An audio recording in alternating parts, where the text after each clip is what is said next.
On the day when I was pushing 2 lectures into one, I managed to leave that art at home on my kitchen counter. So that's why I'm late. I don't have it. I just went and grabbed the 2 lectures. This is going to be a little bumpier than usual. It was a really, really good lecture I was going to give. But we'll do this one instead. We're going to focus on Weber today, and what I'm going to be doing is giving you the background that you need to understand what's at stake in the 2 essays that you are reading as our final reading for this course. One is an essay on politics as a vocation, and one an essay on science as a vocation. And it's important to know that science in the German refers to knowledge beyond simply natural science. It doesn't have our narrow meaning. It refers more generally to the accumulation of knowledge or the practice of knowledge, especially academic knowledge for Weber. You'll be reading those 2 essays this weekend next.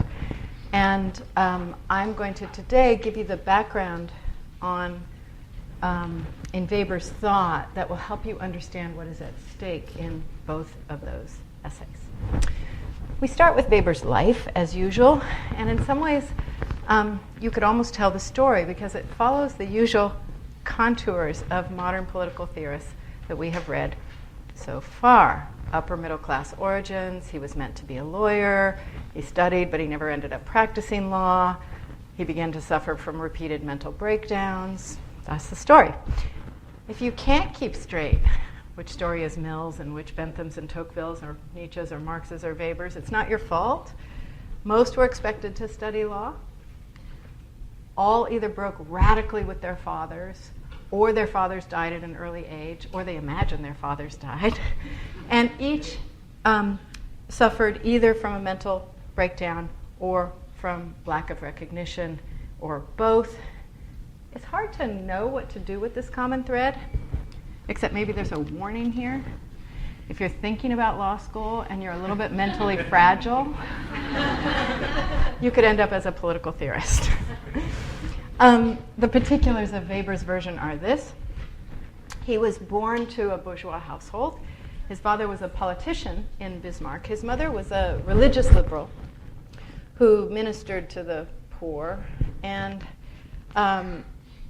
it was a miserable marriage, and Weber, by all accounts, just sided with his mother. He really loathed his father from a very early age. More about that in a moment. He went off to study law. At the time in Germany, the study of law had a very strong historical emphasis. And Weber was not particularly interested in law, but he got really interested in history as a result of this, and in the economic and social settings of the development of law. So he did, in fact, end up getting a law degree and even practiced law briefly. But by the time he'd finished his work in law, his life had already taken a very academic, intellectual turn. And he studied on his own history, political economy, languages, and what we would today call comparative religions. In fact, when he completed his schooling, he became a professor of economics. At that time, much less of a narrow field than it is now, really more broadly, kind of political economy and sociology. As he started his career, he married a distant cousin, and for about 5 years, he had a good enough life as a young married professor. And then he had a dramatic argument with his father, after which his father dropped dead. So Weber then began his own battles with mental illness, apparently triggered by an overwhelming sense of guilt, but also obviously much more complicated, and in fact complicated in a way that Nietzsche would help us with, and maybe even Freud. There is in Weber an amazing degree of asceticism. That is something that Nietzsche and Freud both diagnosed as a kind of turning against the self, turning against life. You can see it in Weber's overweening sense of conscience and rectitude, especially moral rectitude, and you'll see that force in both of the essays that you read. You can also see it in Weber in that push for objectivity. And remember that Nietzsche defines the push for objectivity as the consummation of an ascetic formation, as the essence of trying to extinguish the person from the practice of knowledge. So Weber represents, both in his being and in his work, what Nietzsche called the illness of modernity, what Freud describes as the suffering of the modern, and he almost knows it. That is, there's a certain consciousness of Weber about the tensions that his life and his work embody. To finish his story, he tried to work whenever he was well enough, but all he had to do was face the lecture hall and he would collapse again. So he couldn't hold down a teaching post, obviously. He read and he wrote when he could. His capacity for erudition was simply astonishing, really unmatched in the 19th century and early 20th. He read histories of every kind, political economy, religion, philosophy, social theory, and more or less wrote across the same fields. He struggled throughout his life to repair his mental and physical health well enough to write and even lecture again. And in his final year of existence, he did return to teaching and lecturing, and then, ironically, was felled by pneumonia. So that's the life in brief. Politically, Weber is really difficult to classify in contemporary terms. What remains constant throughout Weber's work is his belief in the power purposes of states, the value of powerful political leaders, and even in nationalism and imperialism.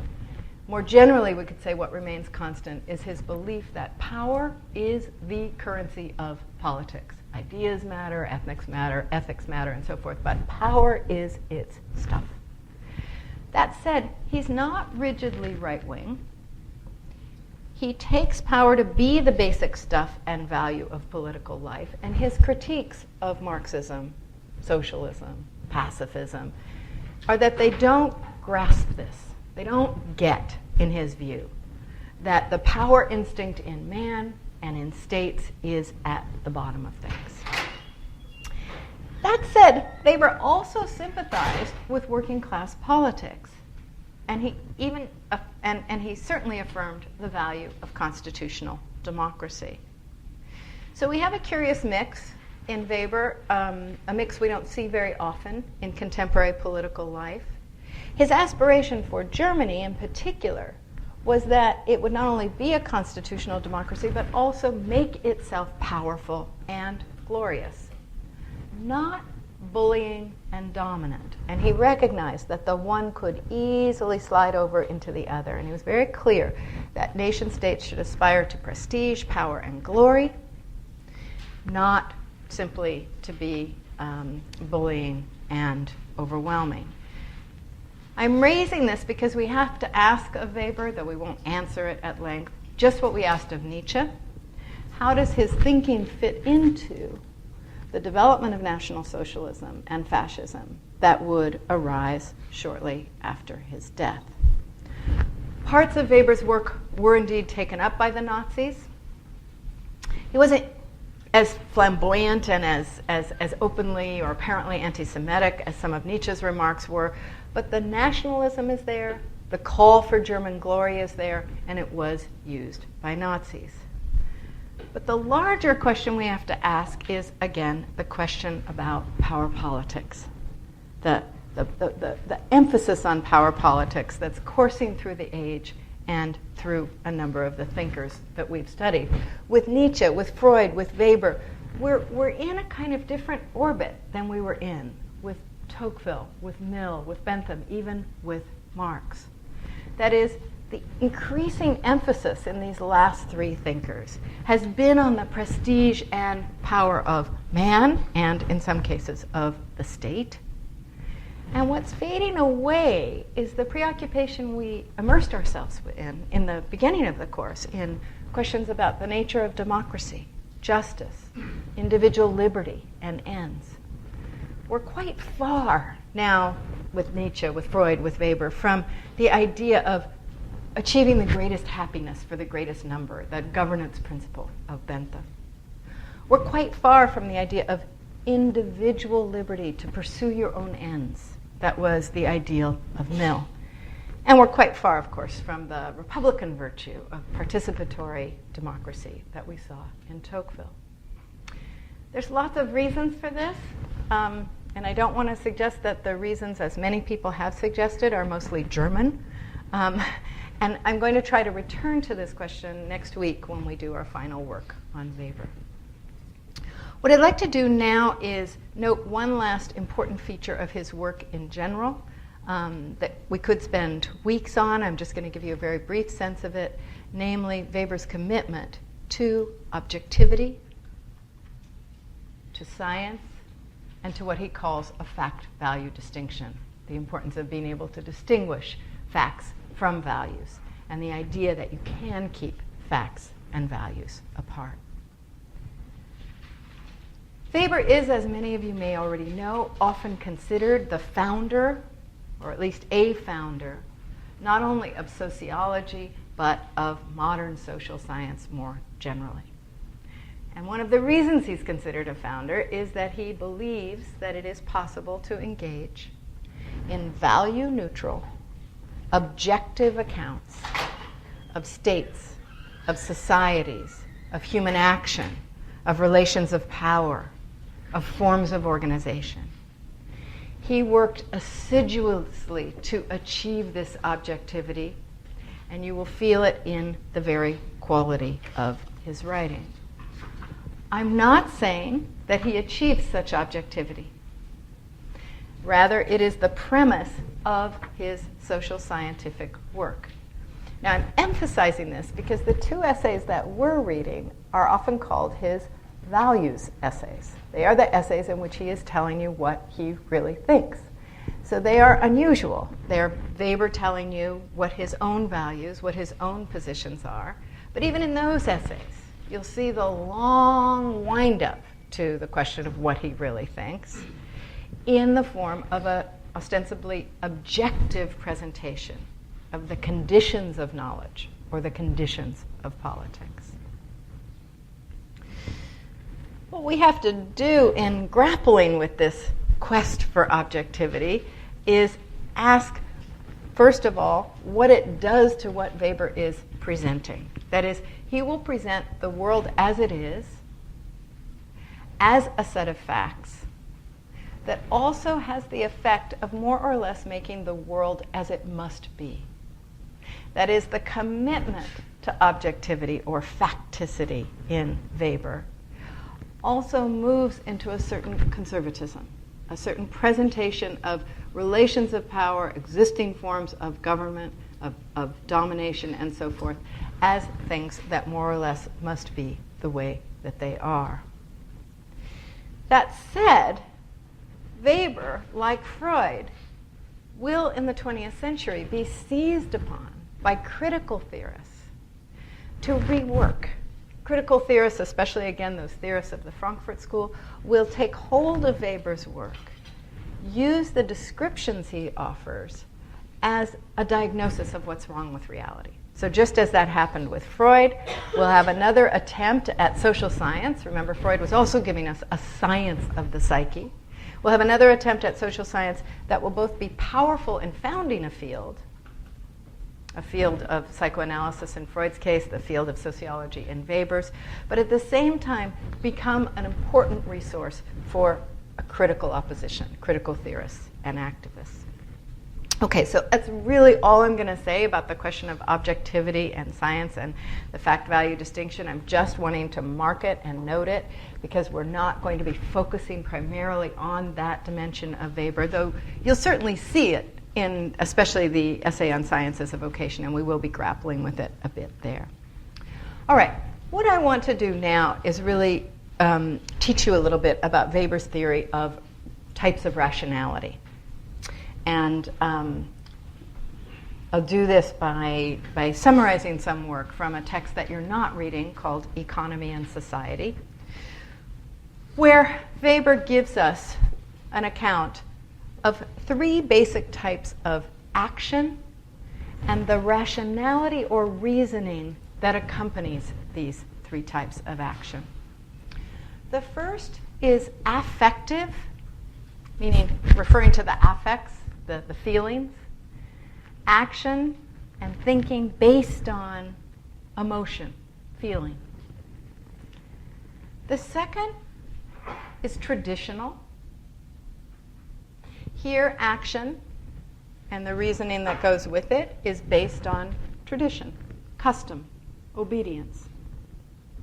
So if in the first case, our action is based on a particular attachment to a leader or belief in an ideal, in the second case, our action and the reasoning that goes with it is based on custom, tradition, what we understand to be the right thing to do, what we've always done, what we understand to be the practice of obedience to our ways of life. The third type of action, Weber calls rational. It's based on rational calculation. So Weber joins the general Enlightenment conviction that rational action, and he will eventually also suggest legitimacy based on rational action. Rational action is coming increasingly to prevail in the modern world. Put the other way around, Weber joins many of our other theorists in arguing that action and thought, in order to be acceptable, in order to be legitimate, must increasingly hew to a rational basis. He will add that forms of authority in the contemporary modern European world are increasingly bound to rationality as well, rather than to charisma, rather than to custom, rather than to religion, tradition, and so forth. Now again, as I've said, with the exception of Nietzsche, we've seen a version of this claim. The world is becoming more rational. We're accepting reason more and more as the basis of action, authority, legitimacy. We've seen a version of this claim in every thinker we've looked at this term. We've seen a version of the claim that the old bases of life and action and thought, religious bases, traditional bases, associative bases, that these are giving way to the Enlightenment demand for reasoned bases of authority, action, and so forth. Weber is not sanguine about this unfolding.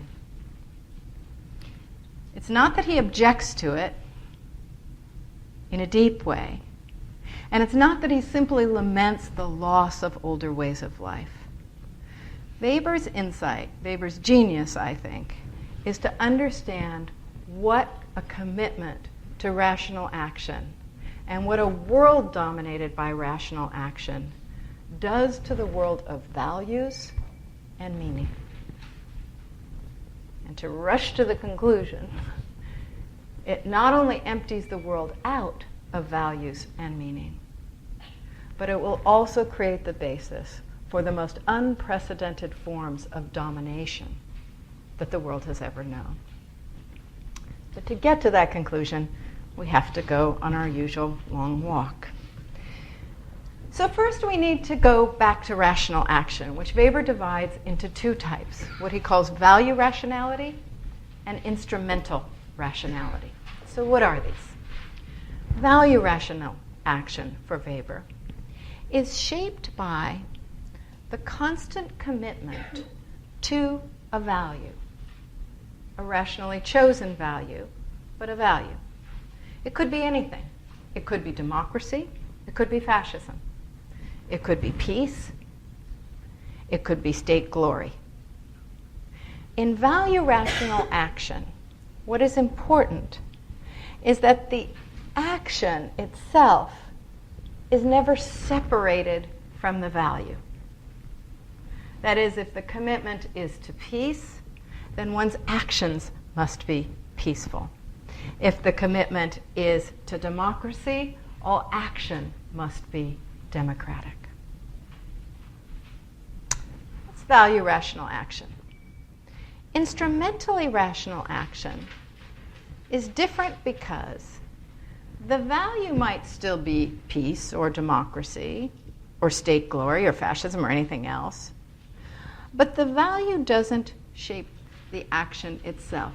The value is simply the end, and instrumentally rational action is action that is a pure calculation of the most effective way to get to the end. It is what we say today, being purely calculating and instrumental about how to achieve one's end. So it's a pure calculation of what Weber says is the most effective and efficient means to get to the end. And Weber adds that instrumental rationality produces the greatest efficiency of means to ends. Nothing gets in your way in instrumentally rational action. No morals, no ethics, no other constraints. And that's why it yields, as a form of action, the maximum capacity to achieve ends. Weber also calls instrumentally rational action action that is more free than any other kind of action. It's more free because it's not constrained by any kind of limits or morality. It's liberated from custom, from religion, from tradition, from ethics, and so forth. So what Weber sees is that the increasing embrace of instrumental rationality in the modern world, which is the situation he sees, the increasing embrace of it in politics, in economics, and in all dimensions of life, is born from a certain a human urge for freedom and power, but is also born from what Nietzsche called the death of God, by which he simply meant the displacement of God as the central authority or determinant of our actions, and that instrumentally rational action can't really be set loose until we are released from religion, custom, tradition, and so forth. But it's also born from a certain instinct for power, an instinct to develop more and more, not just personal power, but powerful ways of achieving things in the world.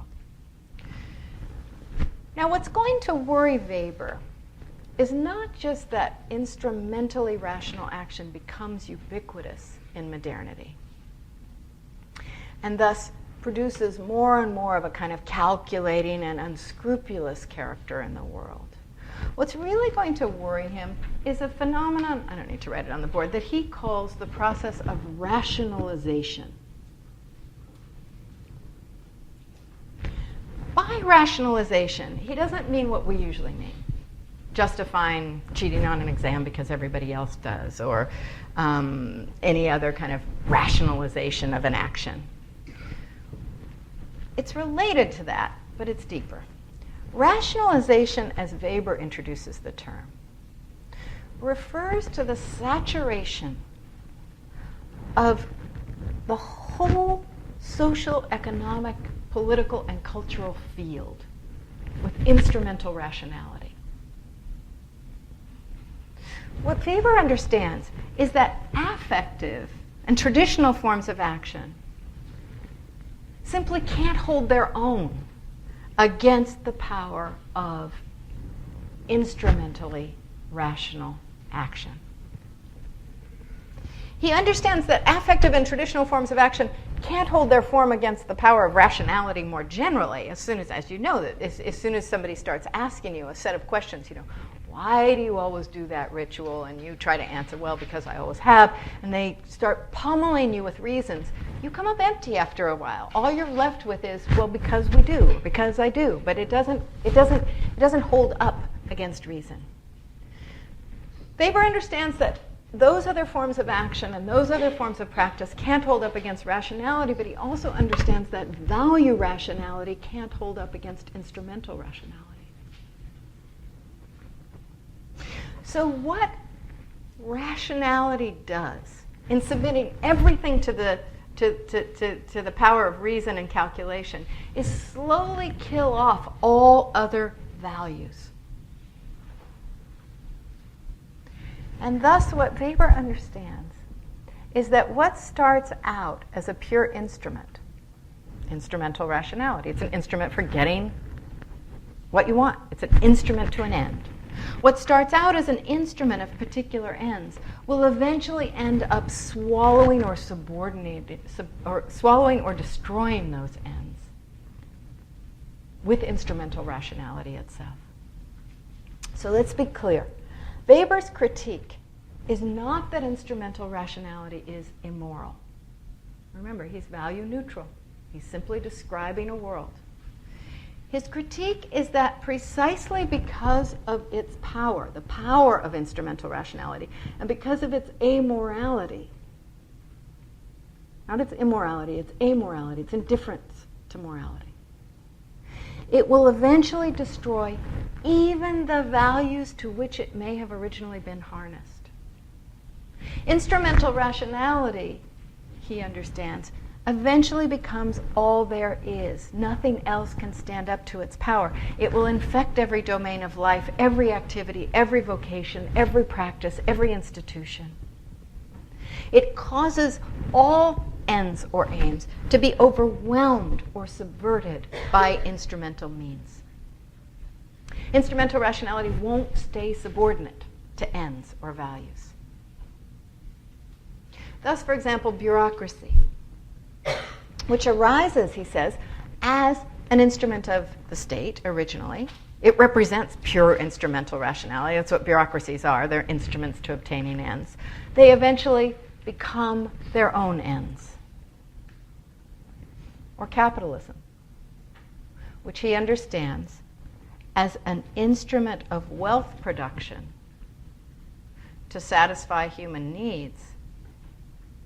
It becomes an end of it in itself. And it swallows us in its own instrumental calculations. So a fully rationalized world, a world of nothing but instrumental rationality, is, in Weber's understanding, scientific understanding, a world that will finally be a world without soul, without purpose, without value. It will be what he calls a fully disenchanted world. Disenchanted. The enchantment of the world will be gone. The enchantment of creatures in it will be gone. It will be a world in which nothing is sacred. Nothing has intrinsic value. Everything is a means to something else. Everything's on an instrumental grid. It's a world in which values, Weber says, will disappear. It's a world of nihilism. But it's worse than that for Weber. It will also be a world in which we all become cogs in a giant rational action machinery. And I haven't explained how that could be yet, but I will in a moment. So this is the world Weber sees as pretty much inevitable, because once instrumental rationality gains ascendancy, as it has, it can't be stopped. So what we have from Weber is a diagnosis of the misery of our world, in a sense, from a very different angle than that we got from Nietzsche or Freud. It's not about asceticism or repression or life turning against life. It's simply life emptied out of all meaning. Life as purposelessness and life as an order of a giant set of machineries of domination. One can't be, in his view, instrumentally rational in the pursuit, for example, of religion or love or learning or community or art or even democracy, and still realize the value of those things. They can't be submitted to an instrumentally rational calculus. And when they are, they're changed from ends in themselves into means for something else. Weber goes beyond this diagnosis of mere meaninglessness. He actually suggests that modern man is, as he puts it, entrapped in an iron cage. That's his language, an iron cage by this order of things. That what initially emerges as a form of power to free us ends up as the most severe form of domination that humans have ever experienced. So now, to see this domination effect, we need to turn to the modern systems, especially bureaucracy and capitalism, that Weber sees as both cause and effect of the rationalization of the modern world. So we're going to turn now to think very briefly about capitalism and the modern bureaucratic state.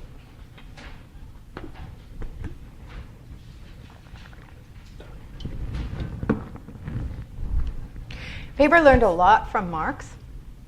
Didn't agree with his critique of capitalism, but he learned a lot from Marx's description of the workings of capitalism. And you'll see that as I describe Weber's own account of capitalism. He believed that capitalism entailed rationalization, that overtaking of all ends with instrumentally rational action, on two interrelated levels. First, it separates the worker from the means of production. So it separates the worker from actually controlling the domain and the instruments of production. And secondly, it separates what he calls the productive means, the extraction of labor from workers, from the productive ends, selling the product on the market for a profit. So far sounds rather similar to Marx. The difference is Weber's attempting to describe this all quite neutrally. What do these separations entail? For Weber, capitalism is the most efficient mode of production ever to have unfolded on the planet, precisely because of these separations, because of separating the worker from the means of production and separating the extraction of labor from workers, the domain of production, from the place of exchange, the domain of the market. In other words, the activity of maximizing profit, which Weber understands capitalism to be engaged in, required rationalizing the means to profit, being instrumental about it. And that's accomplished by eliminating workers' control over production, organizing the factory rationally, reducing workers to mere means, making them and machinery substitutable. And it's also accomplished by treating all persons, workers, capitalists, consumers, investors, all, as mere instruments or obstacles to profit. It entails what Weber calls the end of personal loyalties, ties, and aims. So as workers are separated from the means of production, as they become mere means of production at the same time, so also do the means and ends of production become separated into two distinct classes in society.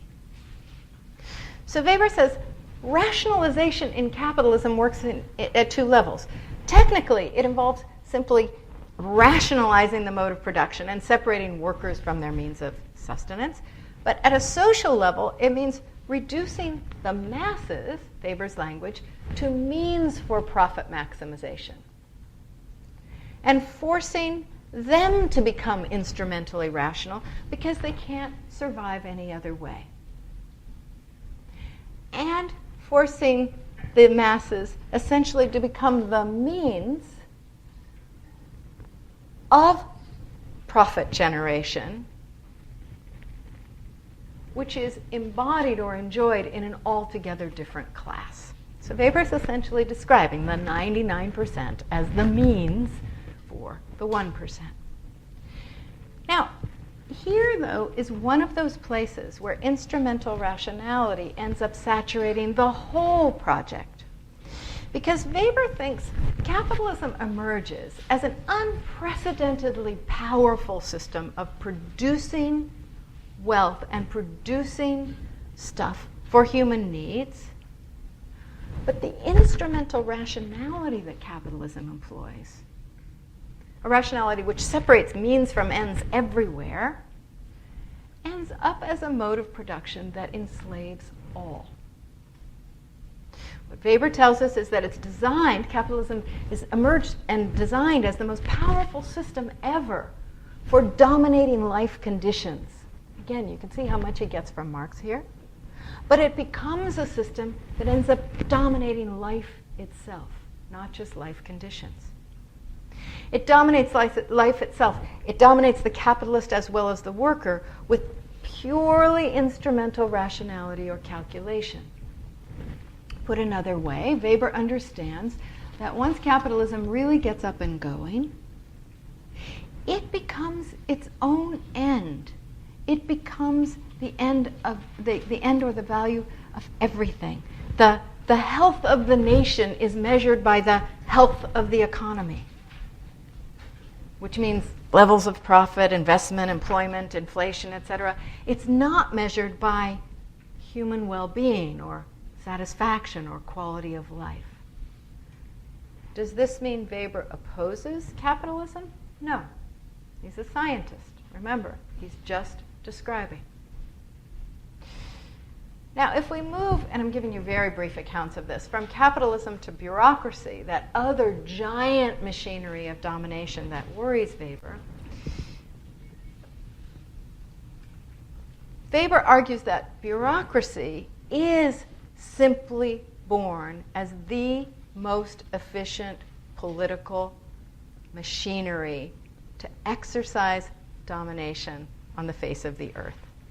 Its sole principle is instrumentally rational action. Everywhere bureaucracy separates means from ends.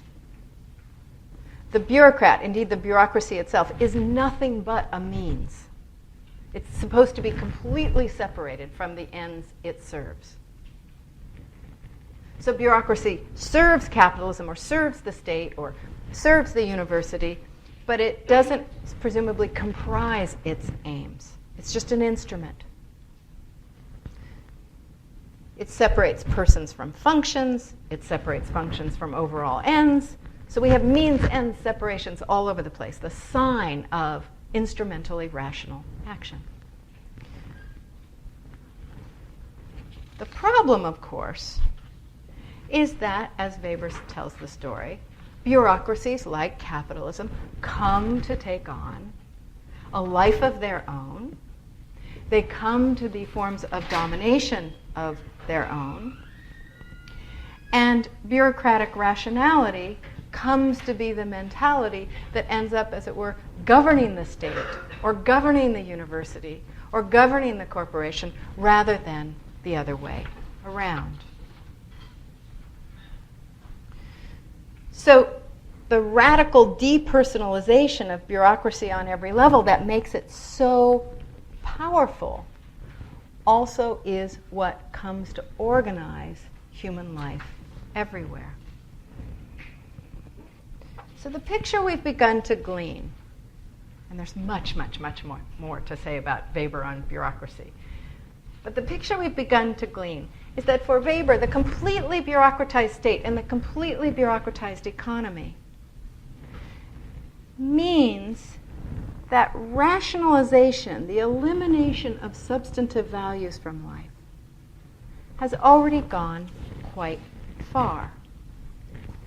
And what we need to ask now is, how did this happen? How did that freest form of action, instrumentally rational action, come to consolidate itself into systems that wholly dominate human life and human activity? How does this form of freedom, which is initially how Weber identifies instrumentally rational action, literally turn into its opposite and come to dominate the human beings it contains? To answer this, we need just a few more minutes of lecture. We need to move into Weber's analytics of power to get to the problem of domination. Weber's often described as a liberal theorist in the sense that he embraces rights. He's interested in a constitutional state. He's committed to individual liberty. But as you've already gathered, he's no ordinary liberal. Because, as I said at the beginning of lecture, he treats power as the essence of economic and social and political life. Weber never, ever analyzes an empirical problem without asking about the bearing of power on it and the working of power in it. So in this regard, he's probably closer in the tradition of political theory to Hobbes and Machiavelli than to any other theorist. But he stands apart from Hobbes and Machiavelli because for Weber, power never reduces to one type. He's attuned to all the internal differences and variety of power, and he makes great use of the German language's own rich vocabulary of power. He distinguishes authority from legitimate domination or legitimate authority, from violence, from power itself, and from rule and from domination. He uses those 6 or 7 terms very precisely and very differently according to what he's analyzing. Give me a second. I have to find my way in here to get to what I want to tell you about.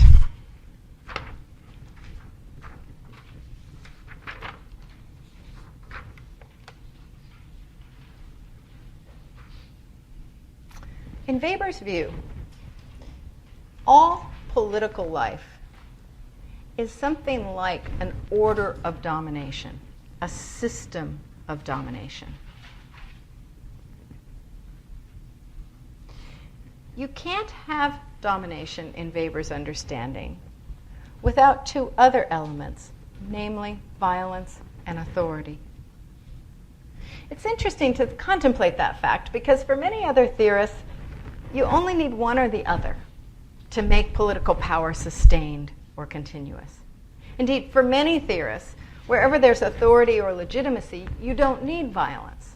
That's mostly the point of liberal social contract theory. If you have a legitimate order, then you don't need violence all the time. And for many theorists, if there's violence, it means that legitimacy is probably contestable or even vanishing. For Weber, both authority and violence are always present in political regimes. Indeed, for him, the domain of the political could even be said to be composed of their mixture. Pure violence without authority is kind of pre-political. It's not yet a settled political regime. And pure authority without violence, and this is crucial for his critique of all of his left-wing compatriots, pure authority without violence is non-political. So religion, philosophy, science, all of which Weber will formulate as necessarily unpolitical or non-political because they're not really centrally engaging power. Now, the really interesting question for Weber is how violence and authority work together, how they produce an order, a regime.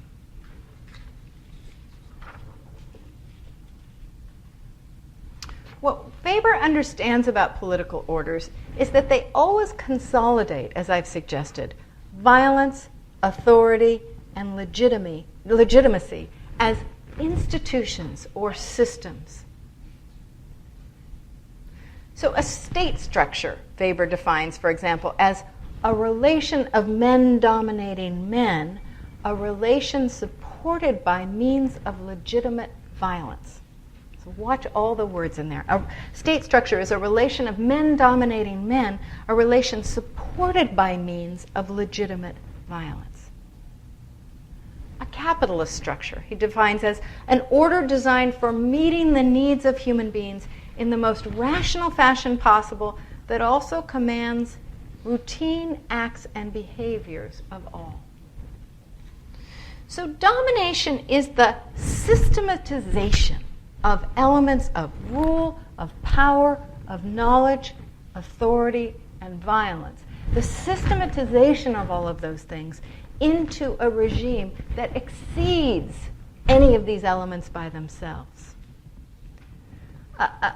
What he calls domination is a structure of subordination that's sustained by a means of enforcement, a role of legitimacy, and authority. So now let's return to our founding question. How can something that starts out as the expression of the capacity for human freedom, instrumental rationality, end up as a form of total domination? The answer for Weber is when this freedom is attached to the quest to dominate life conditions itself, when this instrumental rationality as a form of action is attached to the specific quest to dominate life conditions themselves, say through capitalism's provision for human needs or bureaucracy's capacity to order actions. When these are the projects to which instrumental rationality is harnessed, it's harnessed to these projects of power. And because these projects require the separation of means from ends everywhere, they literally turn us into their means. We become the cogs in the machineries of systems of domination. Systems that are born out of our capacities for power and for freedom, our capacities for action and reason. To put this whole matter a little bit differently, what Weber sees in modernity is how human beings are not simply brought together in communities of common interest. That's social contract theory. He sees not simply that we're engaged in some kind of collaborative wealth production through pursuit of individual economic interest and a hidden hand that organizes the whole thing. That's laissez-faire economic theory. What Weber sees is how orders of aims and rationalities are fashioned into systems of action, command, authority, and legitimacy that fully dominate those who inhabit them. Let's approach this one last time by just thinking about Weber on the question of bureaucracy. What Weber says about bureaucracy is that it begins as a quest for control, but when this quest is installed into a system of domination that maximizes control, it will end up extinguishing human freedom. Let me just read to you from a passage in a minor essay that Weber wrote on bureaucracy. An inanimate machine is mind objectified. This is what provides it with the power to force men into its service and dominate their everyday working life as completely as is the case in the factory. Objectified intelligence is also that animated machine, the bureaucratic organization, with its specialization of trained skills, division of jurisdiction, rules, and hierarchical relations of authority. Together with inanimate machines, bureaucracy is busy fabricating the shell of bondage, which men will be forced to inhabit someday, as powerless as the fellas of ancient Egypt. Now, what Weber will end up arguing about what he understands to be bureaucracy and bureaucratic life overtaking the nature of organizations and especially the state is that the major task in politics today is to think and act politically outside this machine and even against this machine. And the reason is not simply because the machine dominates us, it does, but because he thinks it systematically destroys the values and aims that make politics worthwhile and that give value and meaning to life itself. Let me give you one more account from one of Weber's minor writings and wrap this up. He says, it's as though we knowingly and willingly were supposed to become men who need order and nothing but order. That the world knows nothing more than such men of order makes the central question not how we further and accelerate it, but what we have to set against this machinery in order to preserve a remnant of humanity from this parceling out of the soul, this exclusive rule of bureaucratic life ideals. And here we have an interesting note to make about Weber. It turns out that freedom is, for him, finally made with what he calls the soul, the place of what he calls the conscious choice of what's valuable and important in life. And we have overtones here of Mill and other thinkers who have developed this idea. What rationalization, the overtaking of instrumental rationality in all domains of life does, above all for him, is kill the soul. It inherently entails, indeed, it fosters soullessness of action. Not only obedience resulting from discipline, but instrumental calculation everywhere. Decisions issuing entirely from instrumental rationality. So we have in Weber, on the one hand, freedom expressed as freedom from subjective and traditional constraints, freedom from affective or traditional or religious orders of authority in order to be rational, in order to be able to choose. That's one notion of freedom in Weber. And on the other hand, freedom for him is rooted in a deep inner life. Subjectivity, the soul, the place of meaning, the place of value. And the irony, of course, in Weber is that the first kind of freedom, freedom from affective and traditional authority, freedom from being dominated by religion, by custom, by constraint and irrationality, freedom from all of that, when it's expressed as rational action and patched into a whole order of domination, will kill off that second kind of, that second source of freedom, the freedom that he thinks emanates from the soul, emanates from the value of human interiority and human life. Okay, let me just take one moment to introduce you to one last thing I didn't actually put on the board today, which is the notion of charisma as Weber develops it, because you're going to need it for your reading of the two essays. So just a very quick thing on charisma.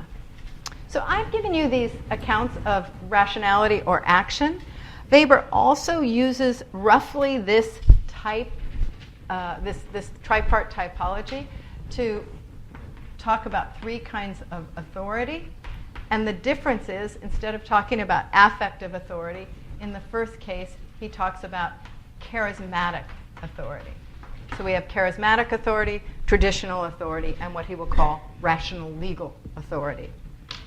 He says all authority can be divided into those three types. Anytime you find authority, just figure out which type it is. Is it charismatic? Is it a leader who is operating through charisma? Is it traditional? We simply respect and accord honors to this authority because it's the way we've always done things.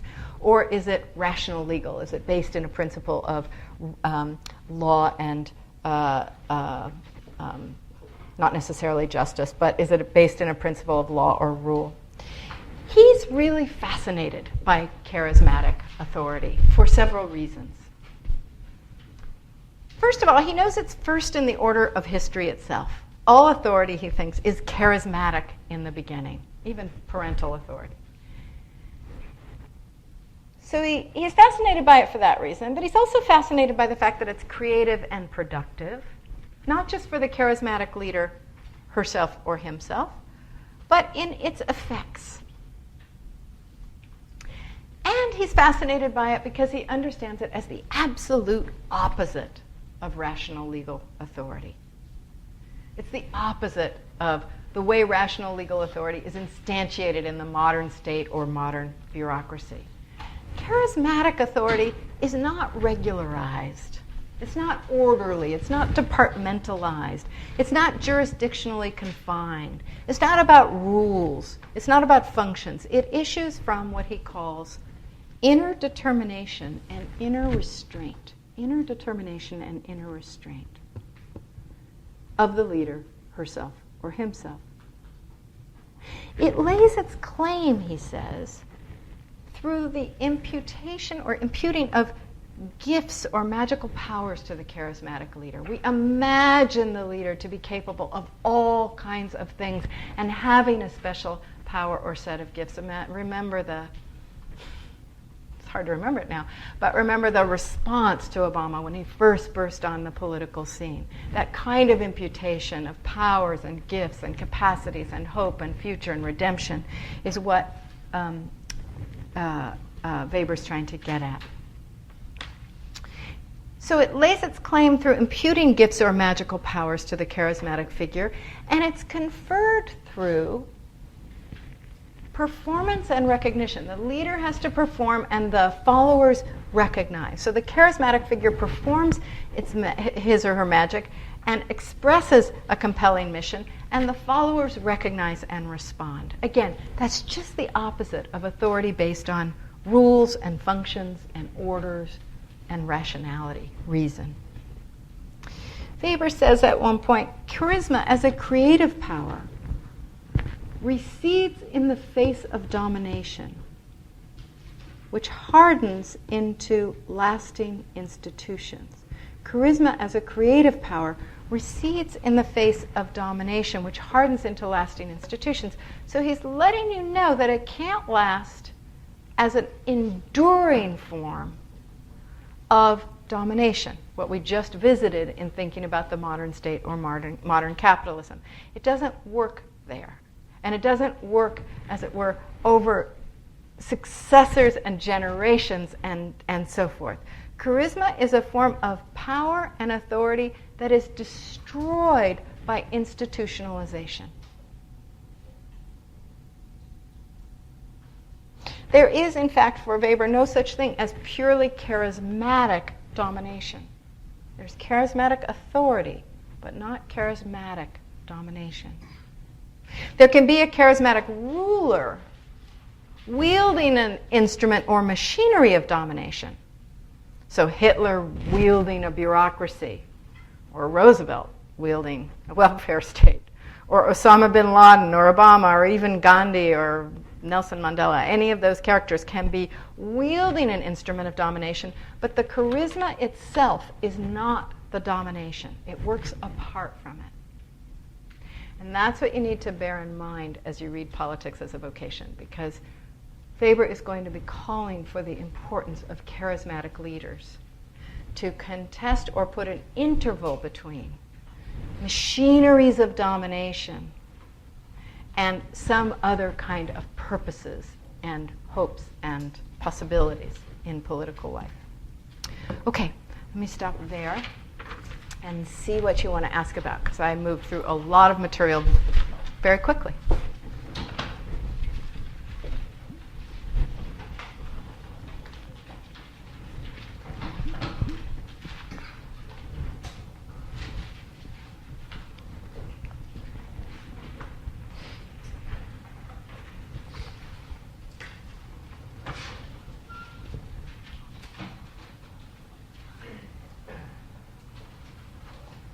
Yes. Just a little bit louder. Does Weber talk about creating artificial values like valuable art and technical? Creating artificial boundaries like what? Like how capitalism creates artificial values Between what? between people that aren't inherent. I see what you're saying, I think. So what he talks about a lot is what he calls the separations that capitalism entails. So it creates separations between the worker and the means of production. It creates separations between workers. It creates separations between the workers or producers and the realizations of profit and so forth. And if that's what you mean by artificial boundaries, he details that at great length.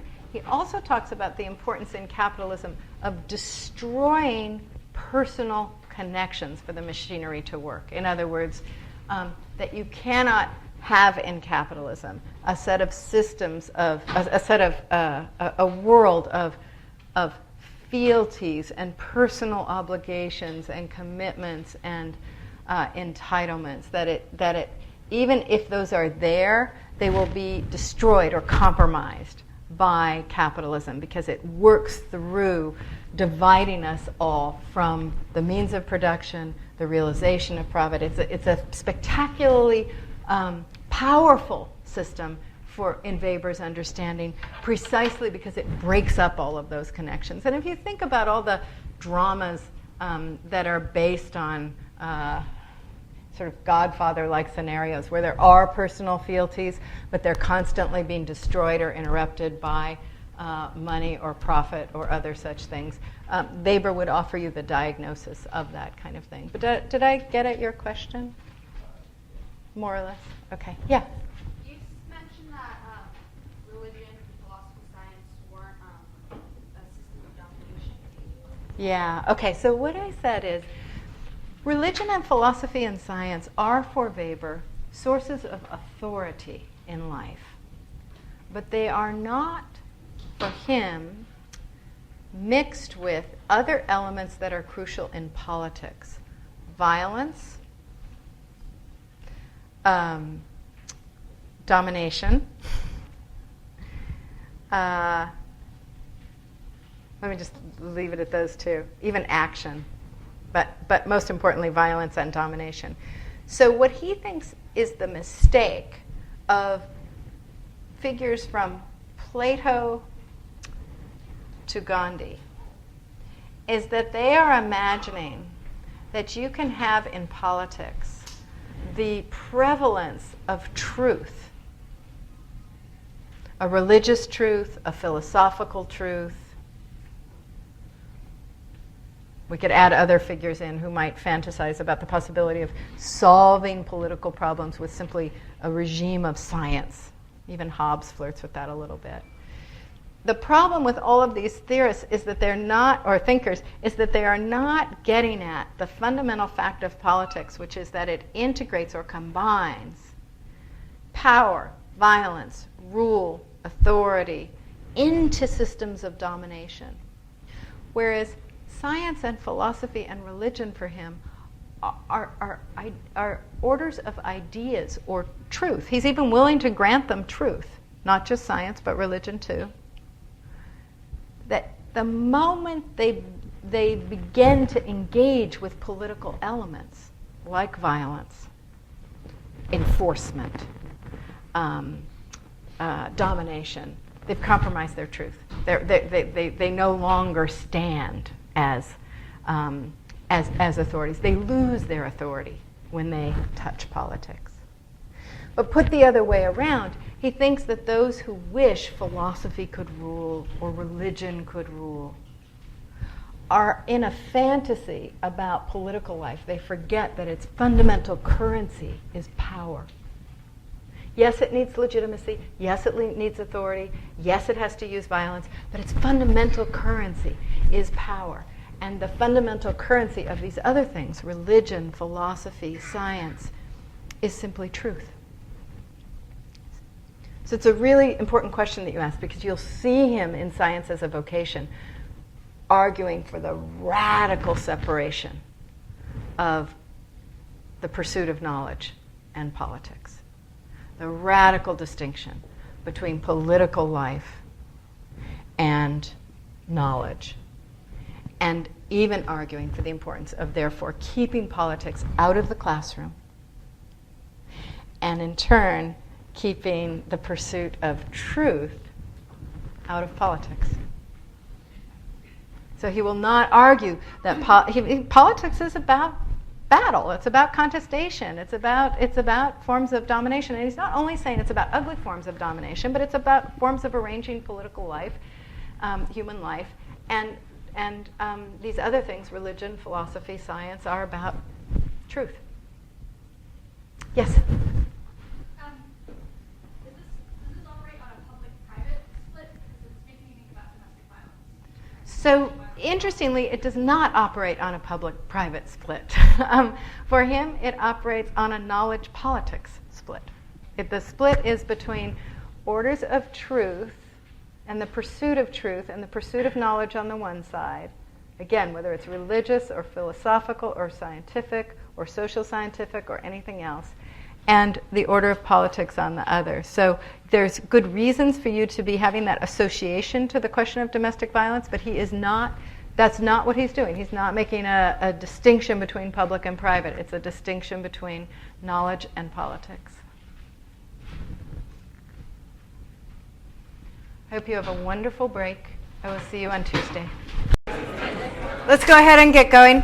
This is our last week, and this week we'll be discussing Weber. Today, politics as a vocation. Thursday, science as a vocation. There's a note here that's really crucial. We were going to pass out the final in class, but realized if we passed it out in class on Thursday, that there are two sections that meet right after class, and it would be impossible not to be focused on the final at that moment, and impossible for the GSIs to keep setting aside your questions, and it makes more sense to just have a good Weber discussion and then get the final. So, what's really crucial, the Cal Mail, God's willing. Oh no, we don't need Cal Mail for B-Space. That's what you just told me. Okay. What's really crucial is that you be on B-Space. So can I just see right now, is there anybody who knows they're not on the B-Space log for this class? You've all been getting notices. You all know you're there. Okay. So this is key because the final will be posted at 5:30. You'll then have many, many, many, many, many days to do it. Won't take many days. You'll be answering one question. It will concern Weber. And you'll see it soon enough. Open book, open note, open discussion, not open to instructor consultation. That's the one thing that won't be available to you because it's just too difficult for us to not engage the question you're trying to answer. So 5:30 on Thursday, that's when you'll be getting the take-home final. Any questions? Okay, so be sure to check B-Space. You'll get the announcement. Well, if there is Cal Mail. Okay. You still have access to B-Space even if there isn't Cal Mail. Okay. So today we are going to be working on the first of two lectures that Weber gave pretty close to the end of his life, both by invitation. One on Yes, Jack, sorry. Louder. Thank you.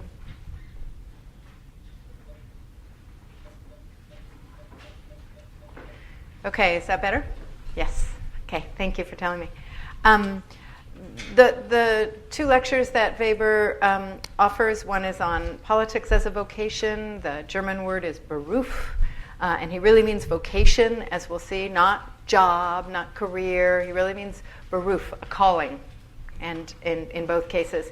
And one is on science understood in the large sense, knowledge, the study of the world, all elements of the world as a vocation. In order to get at what he's doing in the essay before us today, Politics as a Vocation, we need to return to something we talked about a week ago, which is Weber's analytics of power. Remember I told you that he makes use of all the different German words for power. We have them too. He distinguishes between power, rule, authority, violence, and domination.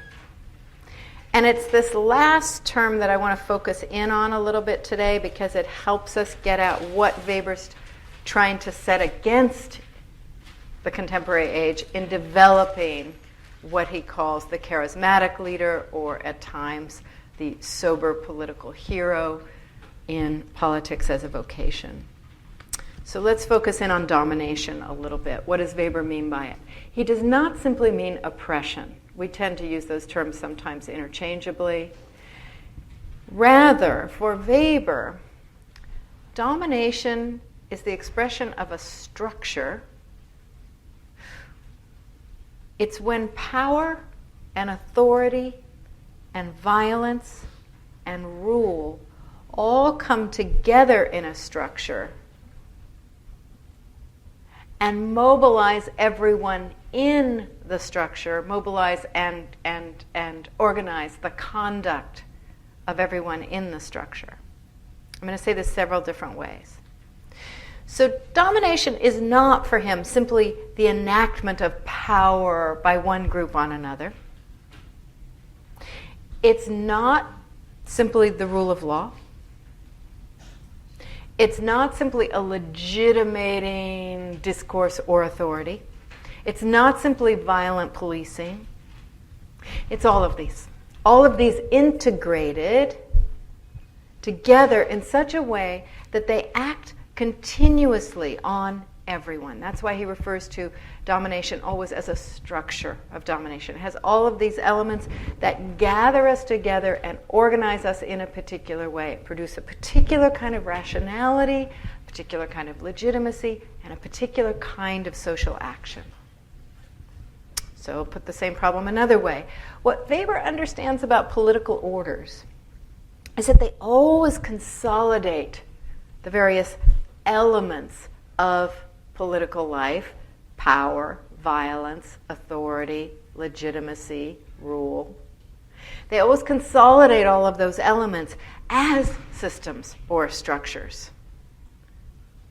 And this consolidation is what allows domination to operate in a relatively automatic way. So what distinguishes domination from, say, mere oppression is that we are dominated by a particular order of things, where violence and rule and authority and legitimacy are all integrated. We're dominated by them, but in a fairly automatic way. It doesn't require an explicit saying every day of what we're supposed to obey and how we're supposed to act. So just to put this from the other side of the picture, for Weber, domination always identifies social action that is rather routine and automatic. So for capitalism, for example, which he understands as a structure of domination, what he says is you need a free market, of course, but you also need police, law, certain order of policy, administration, and legitimacy. All of those things are needed to make us into good capitalist subjects. The market doesn't do that by itself. So domination is, for Weber, a structure of subordination and obedience that's sustained by a variety of elements and instruments which are roughly integrated with one another. There will always be an administrative and legal dimension to an order of domination, something that systematizes and orders the whole. There always will be a form of authority and rationality, something that legitimates the whole. And Weber says there will always be an element of violence, even if it's routinized violence, even if it's the presence of the cop on the corner not actually acting violence. That is for him the element of violence in the order that would go into gear in a violent way if somebody acted in a disorderly way. So there's something that always delivers dire consequences for disobedience or refusal. Okay, so just to say, I'm just saying the same thing over and over again in different ways so you get it. Domination for Weber exceeds the mere will of power. Power is a thing that has will in it. It exceeds the mere act of violence. It exceeds the mere truth quality of authority and the mere rationality that underscores every kind of action. It integrates all of these. Now, last week we also saw how Weber's understanding of peculiarly modern forms of domination, and he names two that are especially important to him: capitalism and the bureaucratic state. We saw how his understanding of peculiarly modern forms of domination are built or animated by what he calls instrumental rationality, that freest form of political action, because it does not consult custom or authority or tradition or God or anything else. But that even though both capitalism and the bureaucratic state are built out of instrumental rationality, they come to dominate us in the most comprehensive way that has ever been the case on the face of the earth. They come to dominate not just the worker or the client of a bureaucracy, they even come to dominate the ruler, the bureaucratic administrator, and so forth. We are all cogs in their machinery, in Weber's understanding. And last time we studied why that comes to be. We're not going to review that today, but the point is that for Weber, modern forms of domination really do operate as a machinery that takes all of us with it in the machine, and they overtake all other forms of power and authority and rule, and to boot, they empty the world of meaning, of other values. We simply, they literally destroy other meanings, other values, other than themselves. Okay, so that reviews and amplifies a bit from where we left off last Tuesday. Toward the end of lecture, we begin to consider a distinctive form of authority that especially fascinates Weber, charismatic authority, which is what he will pose as a possible counter to this world totally dominated by the bureaucratic state, running on its instrumentally rational wheels, and capitalism in which we've all become cogs in its ends.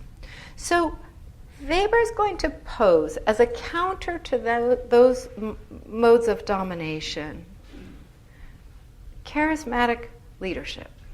Not mass uprising, not revolution, but a leader who works apart from the machine and sets out values that are other than the non-values of instrumental rationality as they're perpetrated by capitalism and bureaucracy.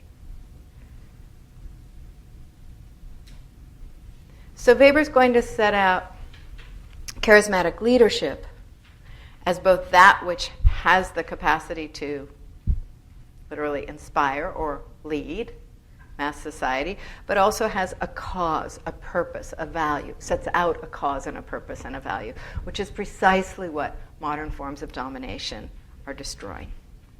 Okay, so that's the backdrop, and now we need to go into a little more detail about what's so distinctive about charismatic authority itself. So now I'm moving into part 2. What's distinctive about charismatic authority for Weber is that it's a claim to authority that is at odds with the basis of legitimacy in any established institutionalized order. That is, while Weber says charisma can be routinized, the moment that it is routinized, the moment that it is institutionalized, its charisma begins to drain out of it. Put another way, charisma is the form of authority, the form of action that will begin to recede or vanish in the face of domination.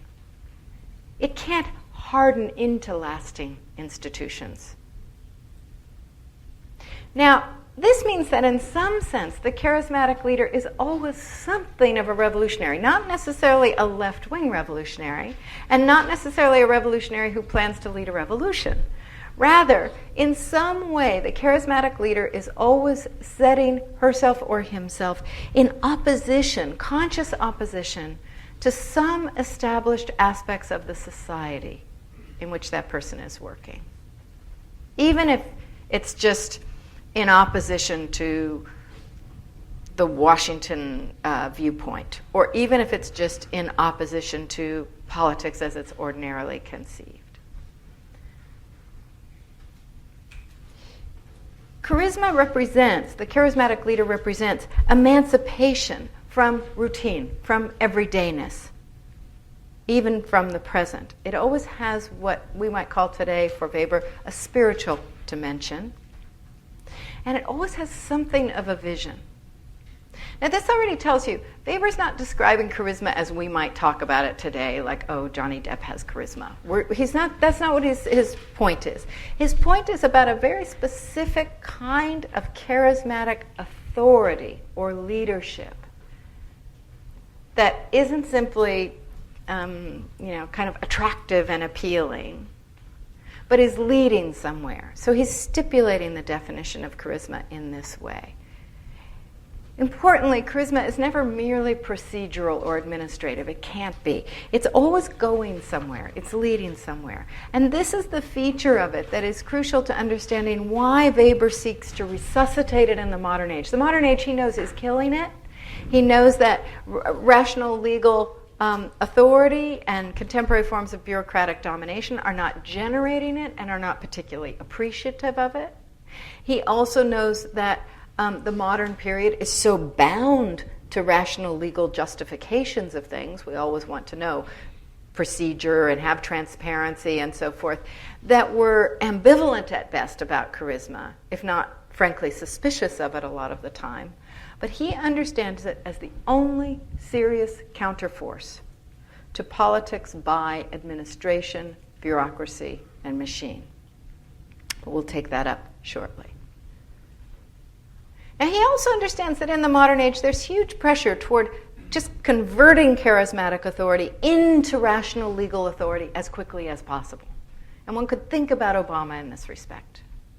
The possibility that what appeared as a charismatic leader on the horizon, once placed in office, couldn't draw on that, couldn't use that, but rather had to become a deal maker, compromiser, administrator of various sorts. What Weber knows is that the press in the modern age is always going to be toward authority and leadership that's grounded in transparency and knowable rules and procedures, law, policy, what he calls rational legal authority. Problem for him is that as much as he understands why rational legal authority has come to dominate in our age, it doesn't have the inventive, revolutionary, world-making qualities of charismatic leadership. So we have to kind of keep this tension in mind as we move into the essay on politics, and also the one we'll be treating on Thursday on science. This tension is that on the one hand, Weber has a profound appreciation of the magical, irrational, non-routinized force of charisma in politics and in life generally. He knows that what he calls our godheads, our ultimate values, aren't derived in a fully rational way. They come from some other source, and they must come from some other source. So we have his appreciation of the magical, irrational, non-routinized force of charisma and of what he calls godheads more generally.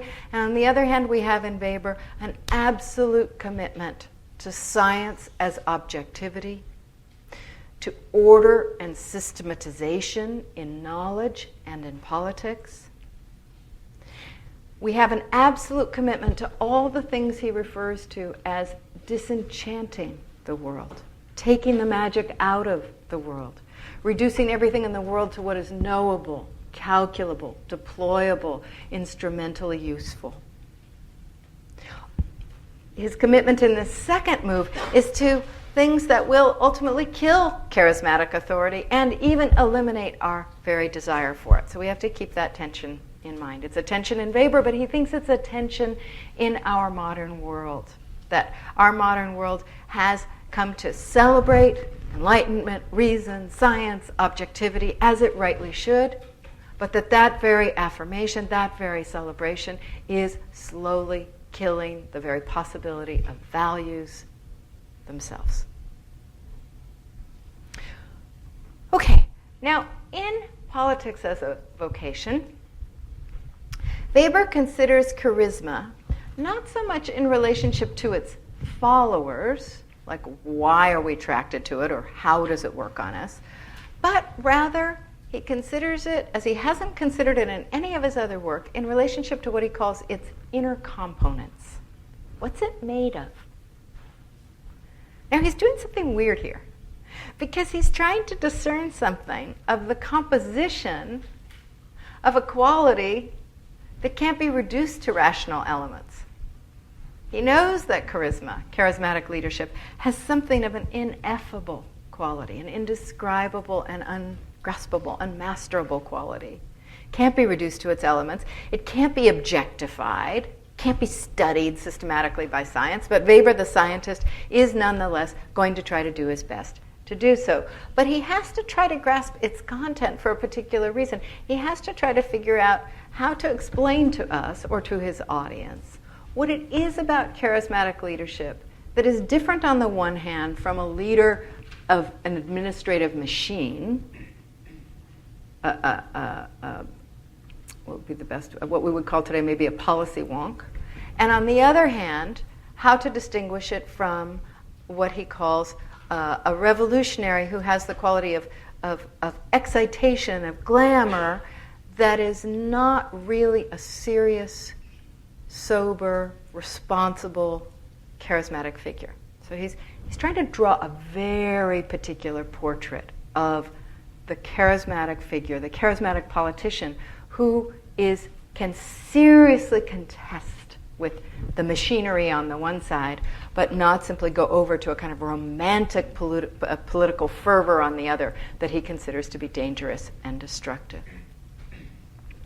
He's going to stake the future of real political leadership and action on the charismatic figure. So he has to give it some criteria. He has to define it with some precision. But I'm trying to give you a heads up that even as he's sounding like he's defining it in a fairly objective way, he's also defining it in a way that suits his particular anxieties about what our political world is and what the dangers are in it. So charisma, he tells us on page 79, and this is just one sentence, but I will be going into the text a bit later. He tells us on 79 is the root of the idea of a calling in its highest expression. What a weird sentence. The root of the idea of a calling, a vocation, in its highest expression. All right, so charisma comes from a calling, or has one of its key elements as being called to something. And it consists further, he says, of inner determination and inner restraint. Inner determination and inner restraint. Both of those elements at once. Determination, really fierce, passionate determination, as we will see, and restraint. He's going to combine those. These are going to be key for him in drawing the figure of the ideal or charismatic political leader. Now, first, let's contrast this idea of a calling for the charismatic leader with rational, legal, or traditional leadership. Neither rational, legal authority or leadership nor traditional leadership, simply ascending to the throne or being at the head of the tribe or anything else like that. Neither of them are necessarily driven by a calling. The leader doesn't arise because she or he, it's really all he's for Weber, so I'm just going to now give in.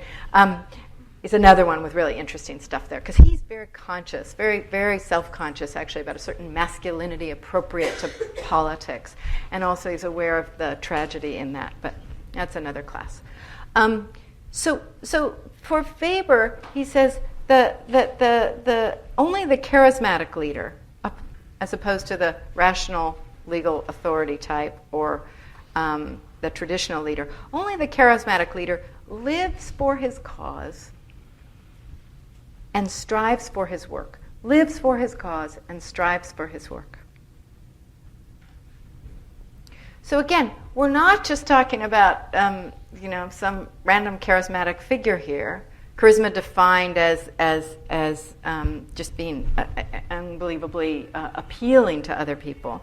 It's defined as living for one's calling, one's vocation. So not the run-of-the-mill charismatic politician. One might, Obama, Romney, whoever you can pick out the ones who have some of that, but somebody more like it's tricky here. Well, let's just go to one that will be fairly uncontroversial. Nelson Mandela, somebody who truly lives for the cause and strives for it. Why? Why is this so important to Weber? Because on some level, it sounds like he's just describing somebody who's fairly obsessed. But it's not that. Weber is trying to make a distinction between those who truly live for politics and a political cause. So you have to live for politics in his understanding and for a particular cause. He's trying to distinguish those people from the many who simply, as he puts it, live off of politics. So a distinction between those who live for it and those who live off of it. What's at stake here?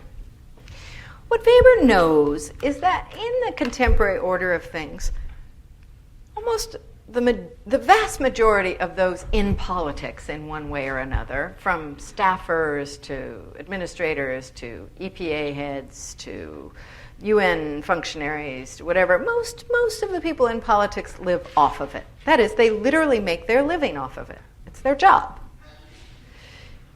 due to the sheer number of administrators and officials bureaucrats really, involved in politics, party politics, political administrations, political organizations, and so forth.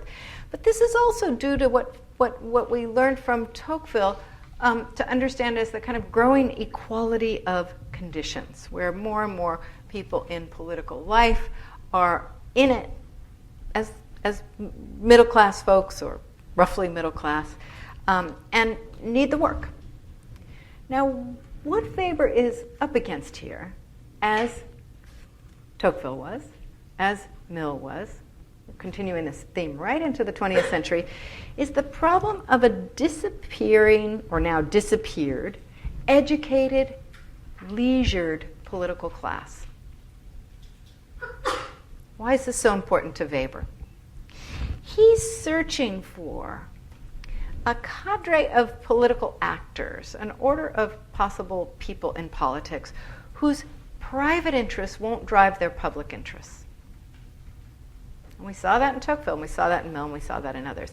So Weber, like them, wants politicians whose own economic security and well-being doesn't depend upon politics. Partly, he just wants them not to be bribable. But he also wants those who are learned and educated and far-seeing and public-minded, who aren't concerned with their own well-being or wealth, who don't need to feather their own nests.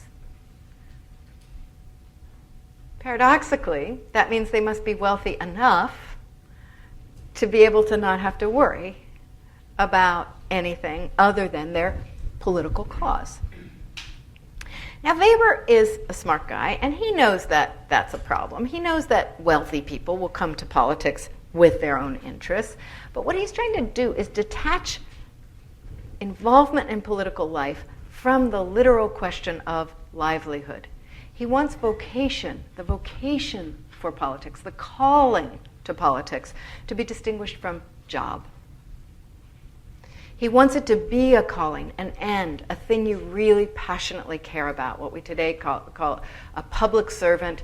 It's hard for us to even say the word without just seeing it as a form of life like any other job, but he really wants it not to be a need, not to be an interest, not to be a means, but to just be an end unto itself.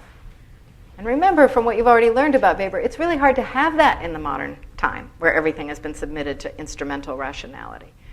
So politics has to be a calling, an end, rather than a need or an interest or a means. And however much the wealthy might bring certain concerns and interests to politics derived from their class standing, he's thinking that won't be the driving aim. He was wrong, but I also think one needs to think about the difference between sort of where he's standing in the early part of the 20th century and our own time. Okay, so one thing we know is that he's trying to push the need for income out of the picture and distinguish the true politician from the paid official. You see that laid out in detail on page 95. But he's also trying to distinguish the true leader, the true politician, from all the other employees in political life in a number of other ways. He says, for example, the political official, engages in impartial administration, doesn't fight or question, simply obeys and carries out duties. For the politician, the job is, as he puts it, to take a stand, to be passionate in his element. Those are Weber's words. And to be personally responsible for every single thing he does.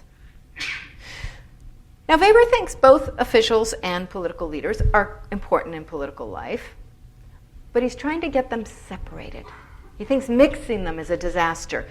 If you mix them, you end up politicizing administration, which he thinks is terrible.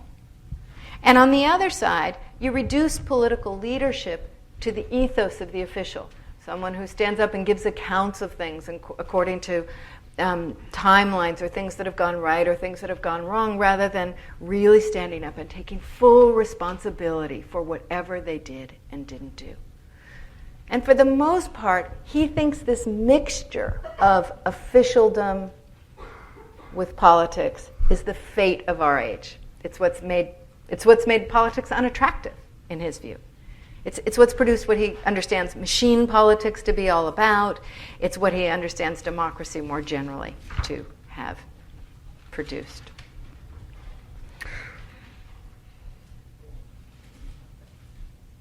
What Weber details in the first two-thirds of the essay is all the things about contemporary political conditions that deter the cultivation of politics as a vocation, politics for true charismatic leaders.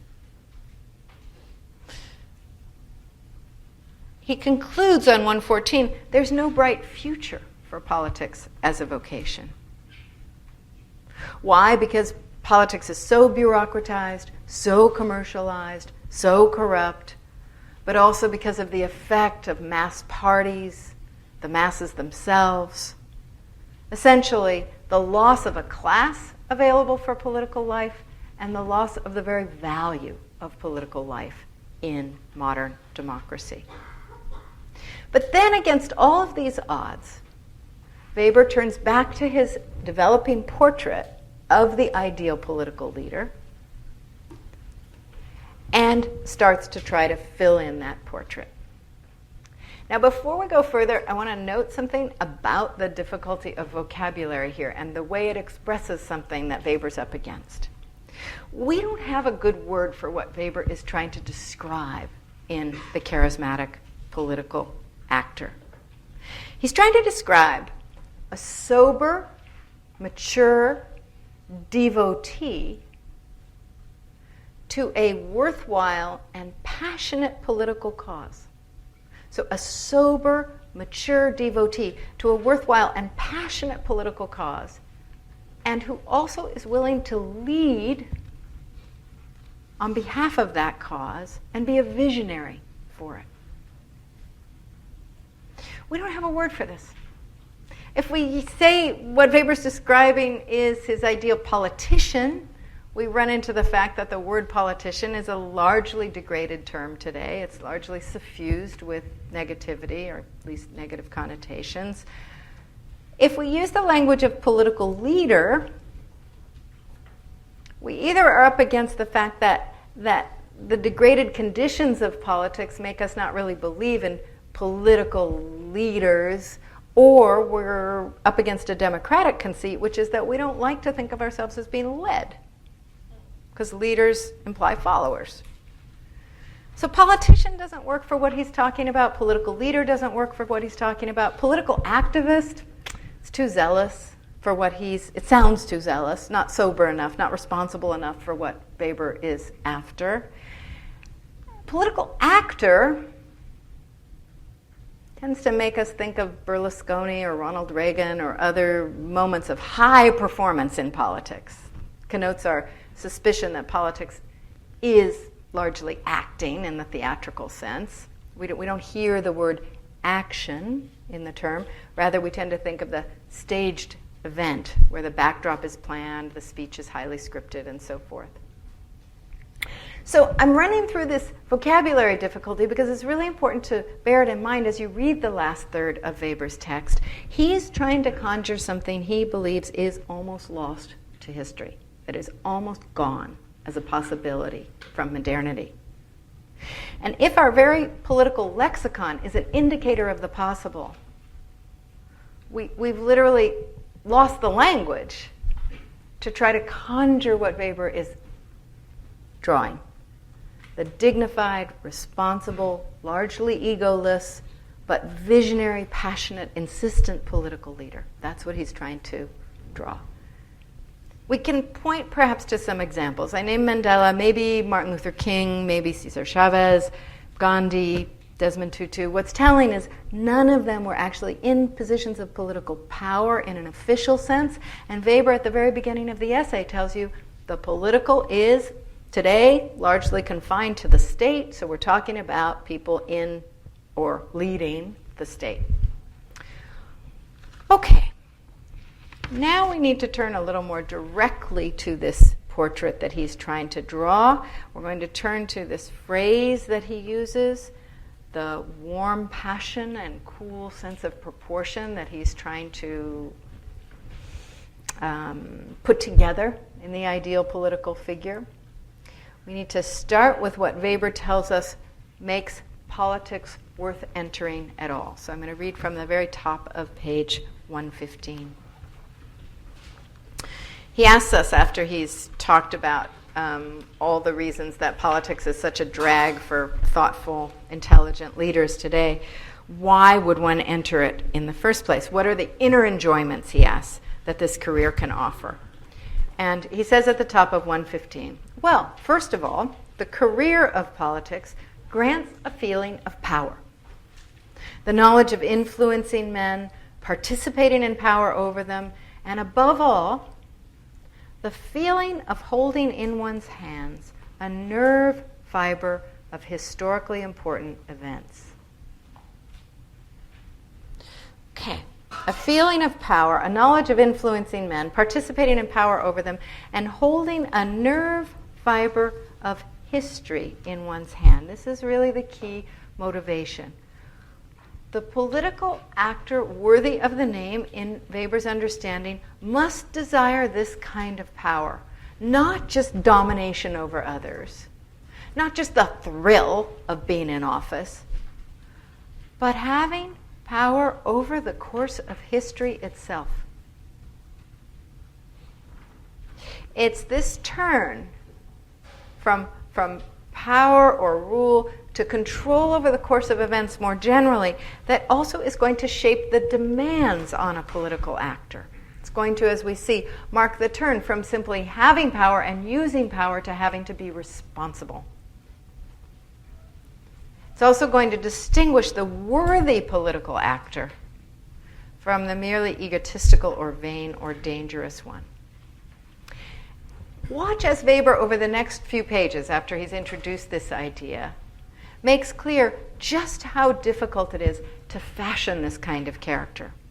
He says the political actor must be passionately devoted to a cause, not just to his own grandiosity or narcissism, and must deeply believe in something and devote his entire being to it. But at the same time, he says, this passion must be tempered with what he calls a sense of proportion, or what he elsewhere describes as distance to things and men. So he's describing a passion for a cause that must not focus or fix on immediate objects, immediate individuals, trying to triumph over particular people or win particular campaigns. It must be a passion that is located in an aim that exceeds anything very immediate or local and is tempered by a profound sense of proportion. Now, Weber knows this isn't the nature of passion.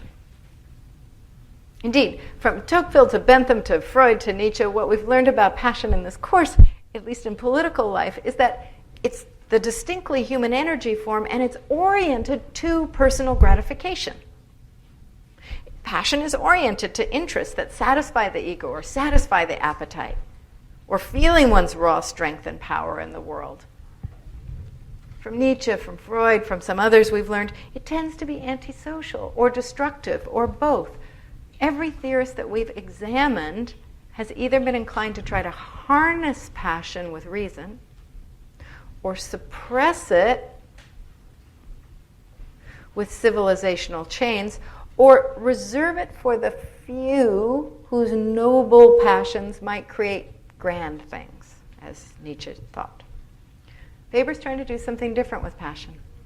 He's trying to get it to move to this more abstract, more far-seeing domain, trying to channel it into a cause that is large and worthwhile, not to suppress it or even supplement it with reason, but to balance it with some other elements. Look at the very bottom of page 115.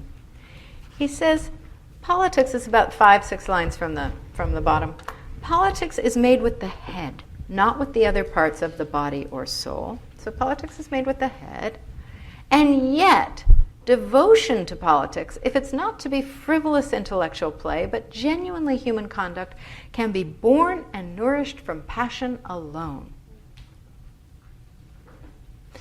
So the danger in politics isn't passion itself, it's rather frivolous intellectual play, tinkering with rhetoric or policy or partisanship or law. And yet what Weber's doing here, this effort to rally passion for a large, worthwhile cause, is no easy task. Because a cause that is large and in scope and long in attainment is not the natural form for passion. Making politics one's life work, therefore, requires, in Weber's understanding, being able to distance oneself from the ego gratification that passion normally demands. It means routing passion away from its natural course. Let's put this a little differently. Distance to things and men, which is the phrase he uses, means the actor actually trying to take a little distance from himself, even as he's passionate. Acquiring, as Weber puts it, habituation to detachment in every sense of the word. So what have we got? He wants a passionate creature who's also detached. The actor has to have passion, but has to be somewhat detached from it. What's Weber looking for? What's he trying to incite? He's trying to incite something where passion is where we have passion, but where its wellspring is the raw instinct for power or for a cause merging with another element. And the way he puts it at the very bottom of 115 is this: how can warm passion and a cool sense of proportion be forged together in one and the same soul? Those are the two elements that he's trying to put together: warm passion and a cool sense of proportion. So look at what he's done. The second element to passion is not mere reason or coolness. It will turn out to be a sense of proportion and, above all, responsibility. If he just had passion tempered with reason, what would the problem be? Reason, he knows, would only add instrumental rationality to the passion. It would just make passion really calculating. He spent years of his life studying that problem. And that would lead not to something great, but to something totally unethical, totally calculating. So what's needed right now is not reason as the counterbalance to passion, but an ethics of proportionality and responsibility. Let me put this problem slightly differently. The political actor must love power. That's the medium of politics. That's what draws you into it in the first place. You can't turn against it. He does not criticize political life for having power as its basic currency. That is what political life has. But the political actor must want to use power well and carefully, and must avoid the sin of what he calls vanity. What is vanity for Weber? It stands for the moment when the power instinct overrides the cause.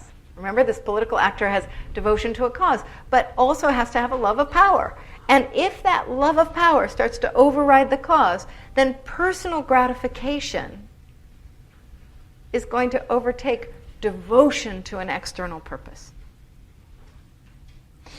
Okay, stay with this point for just a little longer because it stretches what we usually imagine can go together. What's really interesting here is that what Weber invokes as the instrument with which this battle between having to have a power instinct but not have it overtake the devotion to a cause, the instrument that he invokes to be able to achieve that is, of all things, objectivity.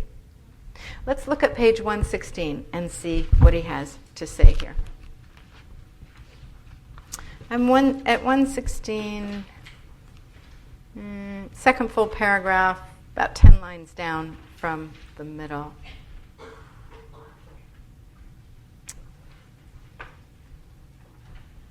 The sin against the lofty spirit Well, let me start okay. With the politician, he works with the striving for power as an unavoidable means. That's what you do. Therefore, power instinct, as it usually is said, belongs indeed to his normal qualities. The sin against the lofty spirit of his vocation, however, begins where this striving for power ceases to be objective and becomes purely personal self-intoxication, instead of exclusively entering the service of the cause. So what's he trying to do? He's trying to get this power instinct, this desire for power, this love of power, to be entirely focused on the cause, rather than becoming something that simply buoys up the actor himself. For ultimately, he continues, there are only two kinds of deadly sins in the field of politics: lack of objectivity, and often but not always identical with it, irresponsibility. Vanity, the need personally to stand in the foreground as clearly as possible, strongly tempts the politician to commit one or both of these sins. So objectivity is what pulls the actor out of that kind of subjective absorption with self, with power, with passion, with the desire for gratification, and we could also say today, narcissism. Objectivity is what pulls the actor back into the world, rendering one's desire for power an object in the world, something that can be known and judged, pursued with care, mitigates the natural tendency in politicians to aggrandize themselves. And he knows it's a natural tendency because they love power. And so that means they're going to get intoxicated by it. And he's trying to figure out how to temper that. There's nothing natural about this objectivity, making one's cause something that one knows to be an object in the world and displaces attention from self to the object. It has to be striven for. It has to be achieved against all odds. So what drives the actor, the power instinct, can't be given full rein, can't even be allowed to dominate. Okay, I want to turn finally to the ethics that I've been hinting at, the ethics of responsibility that is really the final and resounding conclusion of this essay. Because it's a distinctive ethics. It's an ethics that Weber thinks is distinctive to politics. It's only for politics, and it is all that will make politics itself ethical. To get here, we have to again return to some of the tensions in political life. One of them is set in motion by the very nature of action. And it is this. Weber understands that there is a potentially huge gap between an actor's intention, the action, and the effect. That is, the theme here is as old as Machiavelli, who warned against taking intentions too seriously because politics is full of contingency and always transforms one's intentions. It was also set by Nietzsche. Remember in the second essay of The Genealogy of Morals, Nietzsche said the cause of an origin of a thing and its eventual utility, its actual employment, lie worlds apart. What becomes of something cannot be traced back to its intention. Weber has his own understanding of what he calls the tragedy of action. Look on page 117, the first full paragraph. Weber says this: the final result of political action often, no even regularly, stands in completely inadequate and often even paradoxical relation to its original meaning.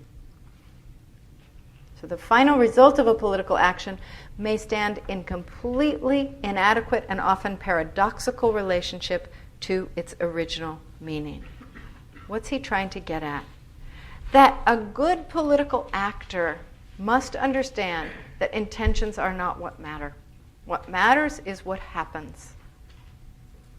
And therefore, one must hew to what Weber calls an ethic of responsibility in politics, rather than an ethic of ends. I'm going to specify both of these. Let me start by giving an example. Weber is saying to us, it is not acceptable in politics to say, well, I did this for the cause, too bad it didn't work out, or a lot of people died, or it backfired, or the war didn't really accomplish the ends we were hoping it would accomplish, or this policy didn't really achieve the anti-poverty effects we were hoping for. I did it for the cause. My hands are clean. I was trying to do the right thing, and whoops. To say that you did it for the right reasons even if it didn't work out is to operate in a sphere other than politics. It's to ignore the facts of political life, the fundamental conditions of politics, which is a condition in which aims are forever being transformed into effects that may betray them. You need to know that if you're going to be a political actor, and you need to take responsibility for it. Politics is an action-based order. It's a dynamic order. You can't stand here and say, my intentions were good, I don't bear any responsibility for what happened after that. Responsibility to Weber means being responsible to the effects that you set in motion. And it means caring about those effects. It means living in history and in the political medium, even if you yourself didn't produce those conditions. And it means knowing that actors don't retain control over their actions, but are still responsible for what they set in motion. Okay, so here we're in another one of those tensions, which is that the political actor has to have passion about a cause, but must be attentive to all that might issue from acting to bring about the object of your passion. Okay, so the first tension that sets the condition for the ethics of responsibility that Weber is after has to do with the fact that politics is a realm of action, and that it's dynamic, and that you're not fully in control of everything, but that you need to know that very fact and be responsible to that very fact to be an ethical actor within it. The second tension pertains also to the way Weber defines politics, and that has to do with the medium or the means of politics, which Weber says bluntly is violence. The fact that power generally and violence in particular are so fundamental to the order of politics intensifies the paradox of action that we've just talked about. Because what Weber says is, no matter what the cause, and no matter what your own principles are, you must recognize that politics is a domain that has as its currency and an ineluctable element, the element of violence, of force. It's not simply ordered by ideals or laws or rules or visions. It's a realm of violence, not only of justice. And you, the would-be political actor, have to be attending constantly to that fact. You cannot simply stand for peace or truthfulness. You can stand for those things, but you can't stand for them without bearing responsibility for the violence or the suffering that your stand for peace or truthfulness might unleash. Weber's challenge to the pacifist, or to the one who is simply committed to truth-telling above all, is that there will be blood on your hands too. Pacifism amidst war has bloody consequences. That doesn't make it wrong. It means that you also are implicated. Truth-telling amidst struggle also has consequences. It will unleash passions. It may unleash violence. It may produce death. To be clear here, Weber is not saying you can't be moral in politics. He is saying that the morality, or more precisely, the ethics appropriate to politics, must reckon with the medium in which it operates. It must be one that bears responsibility for action where the consequences may be beyond your intention, and it must bear responsibility for the fact that the domain is a domain that includes violence. Now, two an ethic of responsibility, which I'm going to fill out just a bit more in a minute, but we're starting to get it developed already. Weber contrasts what he calls an ethic of absolute ends. And an ethic of absolute ends, where you're simply committed to the end and everything you do is ethically justified by the end, refuses the very recognitions that I have just been describing. So first, let's see what Weber means by an ethic of absolute ends. And here we need to subdivide a little bit. He has two ways of describing an ethic of absolute ends. One is to call it an absolute ethic, and the other is to call it an ethic of ultimate ends. And they're just a little bit different. They blur together at times, but they're actually two distinct critiques he's making here. And they move to different parts of the problem of political action. So let's first go to what he calls the absolute ethic. What is an absolute ethic, and why does he hate it so? It's a principle, like pacifism or isolationism or libertarianism, absolute commitment to individual liberty, that fails to reckon with the constitutive conditions of politics. It's the installation of a moral principle, especially a moral principle of behavior, in a realm where particular political conditions will transform what that principle means or does. To attach to an absolute ethic is to live, in his view, abstracted from political life. It's to refuse to bear responsibility for the consequences that might unfold from your attachment to this principle. It's to try to have clean hands in politics, and he thinks there is no such thing. So that's the absolute ethic. The ethic of ends, and what he dislikes about it, is a little bit different. It's a commitment to a cause without any modulation by responsibility. That cause might be socialism, or an Islamic or Jewish state, or something else. You just name the cause. And in some ways, it's the opposite problem from the problem of the absolute ethic, because here, the end will justify any means. Before, one was simply, in the first case, in the case of the absolute ethic, one was simply committed to a particular mode of conduct. I will be a pacifist no matter what. In the second case, the end, in his view, justifies any means, whatever it takes to achieve the cause.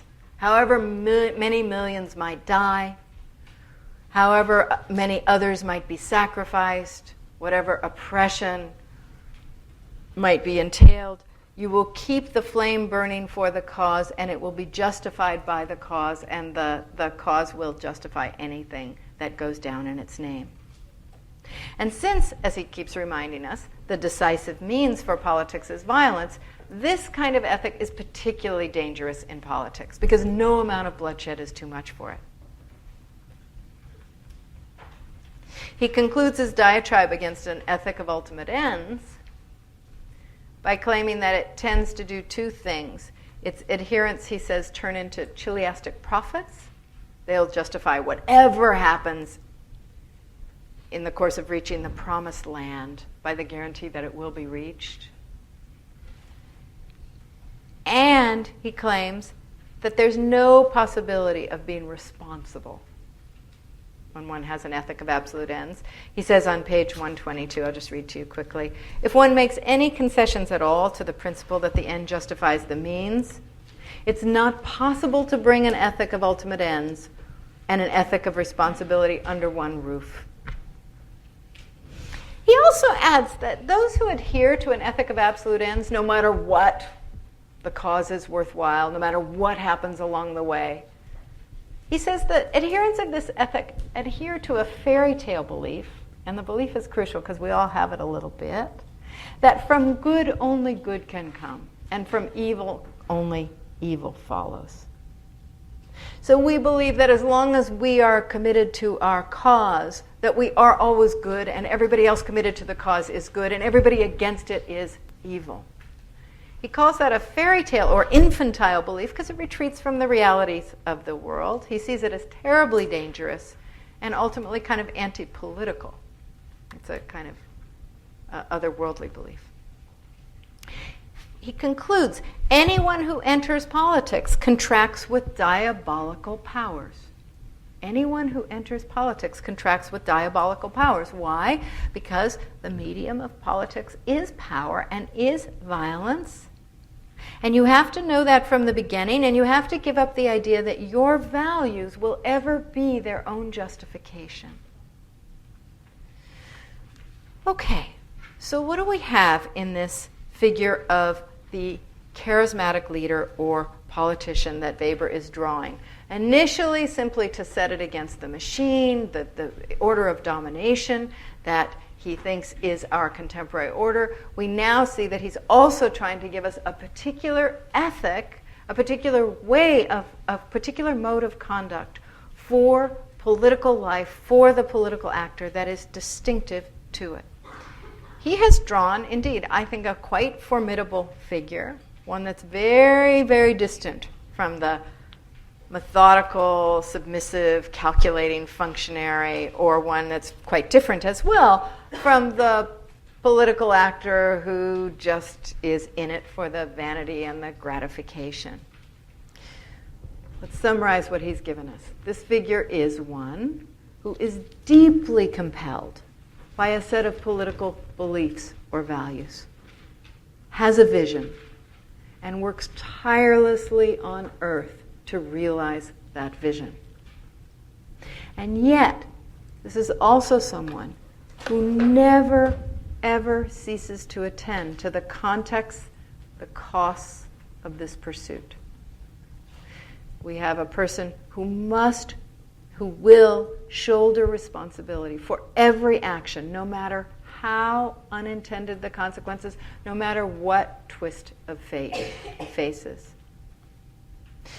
He has given us a figure who loves the excitement of working in the domain of power, who wants to be shaping history, yet who does not gratify himself at that trough.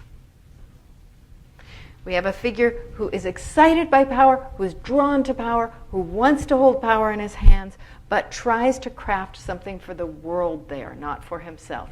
When Weber sees politicians or political actors or political leaders or whatever we're going to call them in our inadequate vocabulary for this, simply gratifying their own interests or their own egos, he knows already the cause is lost. He's also given us a picture of a figure who is deeply ethical, but not in a pious way, not in an inner worldly way, not in a moralizing sense, and not to save his own soul. That is not the point.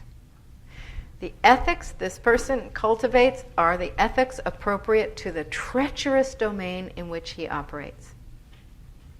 A domain in which the contingency and the dynamism of action keeps shifting conditions, and where power and violence are the currency of the field. And he has given us a figure who has, in his view, passion and perspective, who has conviction and a certain objectivity. And above all, one who, as he puts it at the very conclusion, doesn't crumple when, and I'm quoting, the world seems too stupid or too base for what he has to offer. Somebody who's in for the long haul, no matter what the disappointments. So I want to conclude by just posing a couple of questions. There are many more to pose than the ones I'm posing. We need to come out of an appreciation of what Weber has drawn here to ask, what are the political implications of his particular formulation of the right bearing for politics? What has he done by stipulating politics as being entirely about the state, entirely about leadership, entirely about this kind of sober political hero? Let's put it in a Nietzschean way. What are the politics of this politics? What's the value of this value? And of course, we also need to ask about the relationship between the figure Weber has drawn by the end of the essay, this responsible, sober, passionate, ethical human being, what's the relationship between that figure and the charisma with which we begin? What's charismatic about this creature? Why would this particular figure be appealing to others? What's the relationship between this kind of sober, responsible, somewhat objective, coolly passionate creature and the demagoguery that Weber also identifies as crucial to political success? Or put another way, what's the possibility of this figure actually ascending in politics and surviving in politics? What kind of ideal has Weber crafted? And what's the relationship of that ideal to what actually can survive and thrive in politics? Okay, let me stop there and take your questions about any aspect of this essay.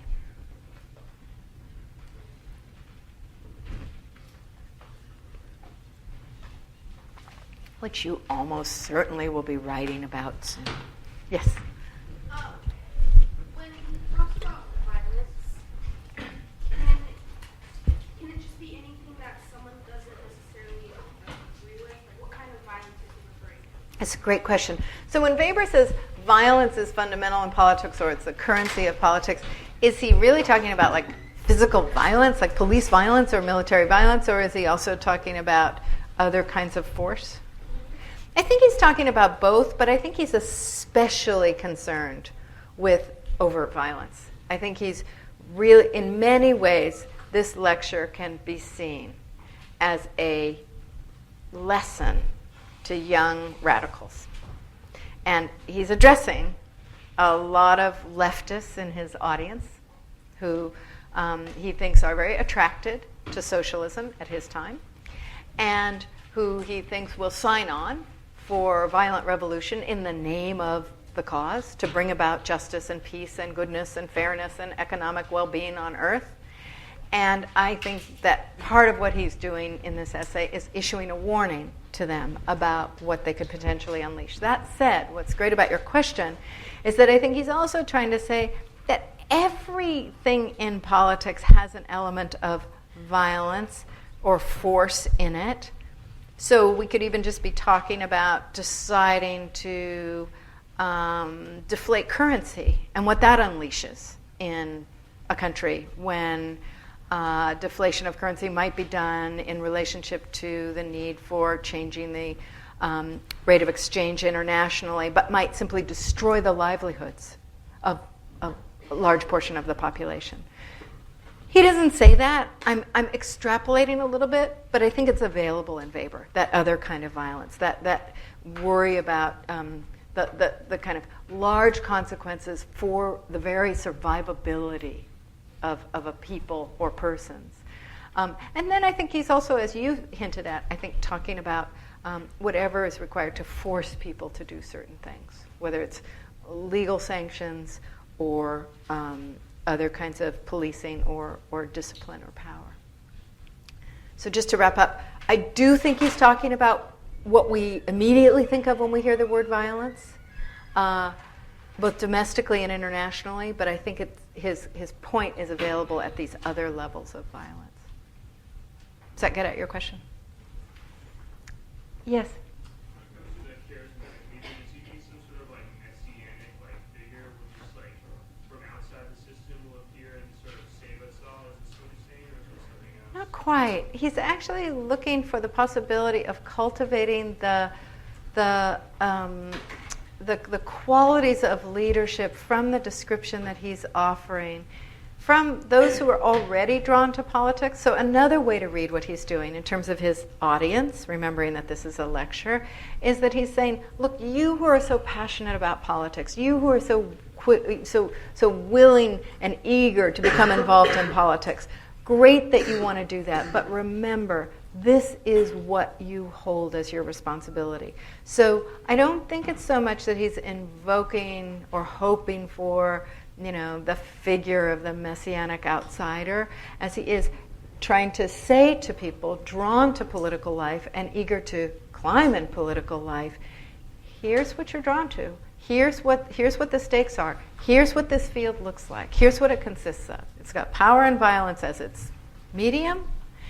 It's got the contingency of action as its fundamental nature. And if you are to be responsible and ethical in it, you must be passionate, you must have a cause, but you also must be consummately sober and mature and responsible. And so I think it's more a lecture to already politically motivated or politically invested human beings whom he's trying to get to grow up. Your question, however, raises the issue of whether and why Nazism would see Weber as a friend. That is, as describing something that might be a Mussolini or a Hitler or something like that. And it's up to us to sort of parse the essay carefully and see whether or not we think that's accurate. I know that's not quite what you were aiming at, but go ahead. Did you want to follow up? You described how this ideal figure has a vision, and to me it's more like a proactive figure. So can this ideal politician not be someone who just maintains a very good status quo? Okay, it's a great question. So why does this charismatic leader have to be going somewhere? Why can't they just be the one who says, we're here, this is it, we've got what we need to preserve it and take care of it? Did I get it right?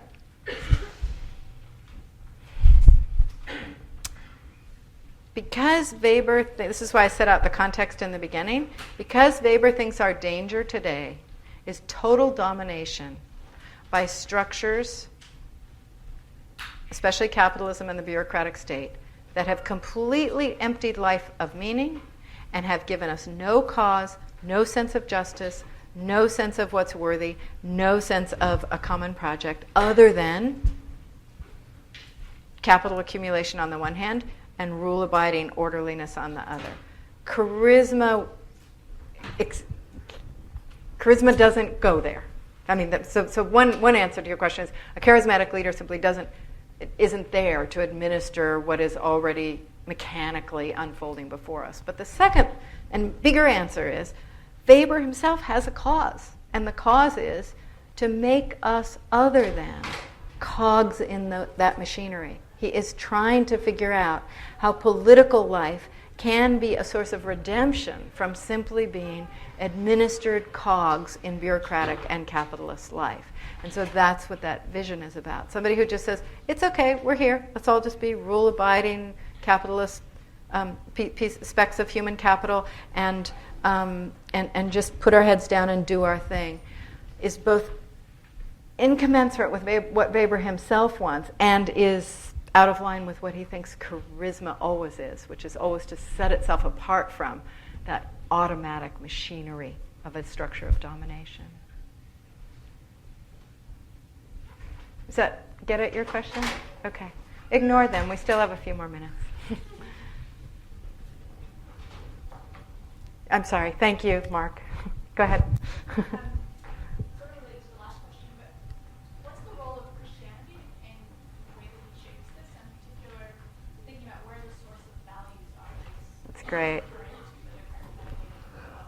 Okay, so on the one hand, Weber is continuing a long tradition now that we've been seeing really since the class before this, Machiavelli, of being anxious about the play of Christianity in politics.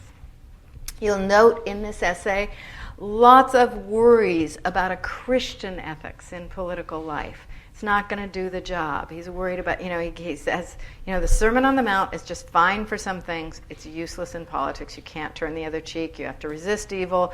That's the job of political life and so forth. But also he understands that it's a passive and or pacifist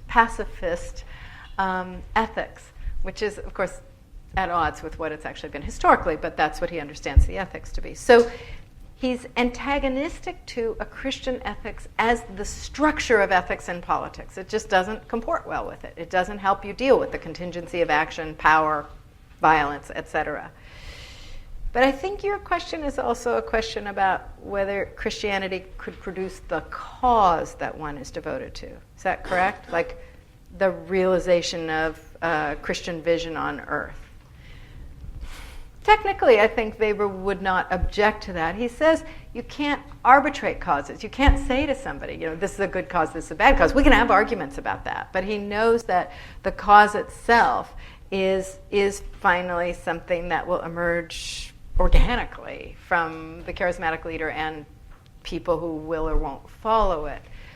But he doesn't give us much of a sense of Christianity as being the source of that object. And if we want a hint at what he does think is valuable, it is things like the glory of the state, the power and the greatness of the modern state, what in international relations we call the prestige of the state.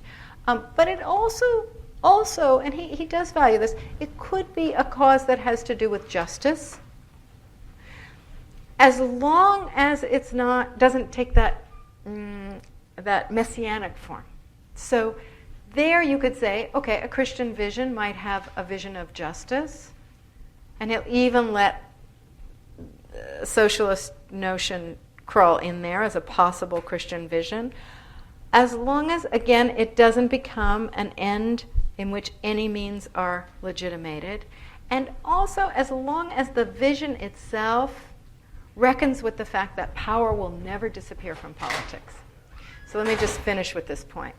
His suspicion of both Christianity and socialism, and even what he considers to be something of their kinship, is that they imagine finally a world without power. His view, not mine.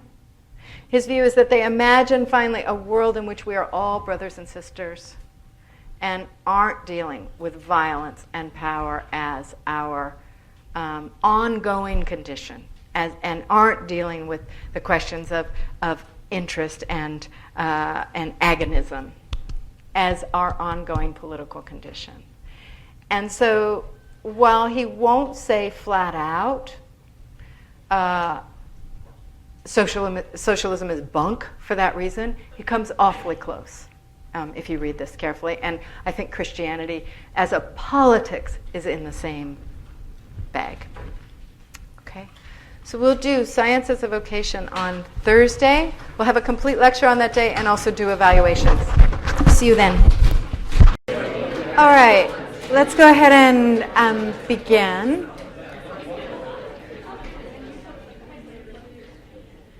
The order of business today is that I will give a final lecture on Weber, which will be useful to you in your final take-home essay, and then take your questions, and then we'll do course evaluations. So that's what we're up to today. Okay, so let's go back into Politics as a Vocation and Science as a Vocation, the two lectures that Weber offered to students, and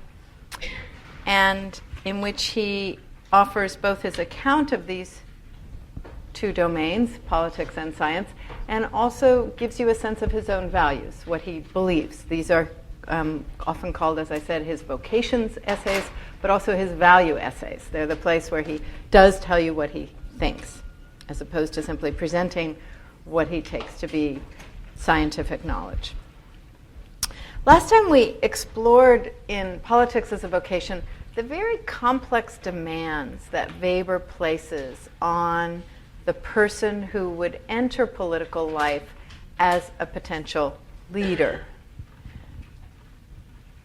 The politician, the actor, as two of the GSIs suggested last time, perhaps the right word here is the statesman, that Weber is trying to depict, both in terms of what components make this person appropriate for political life and what ethics they ought to bear.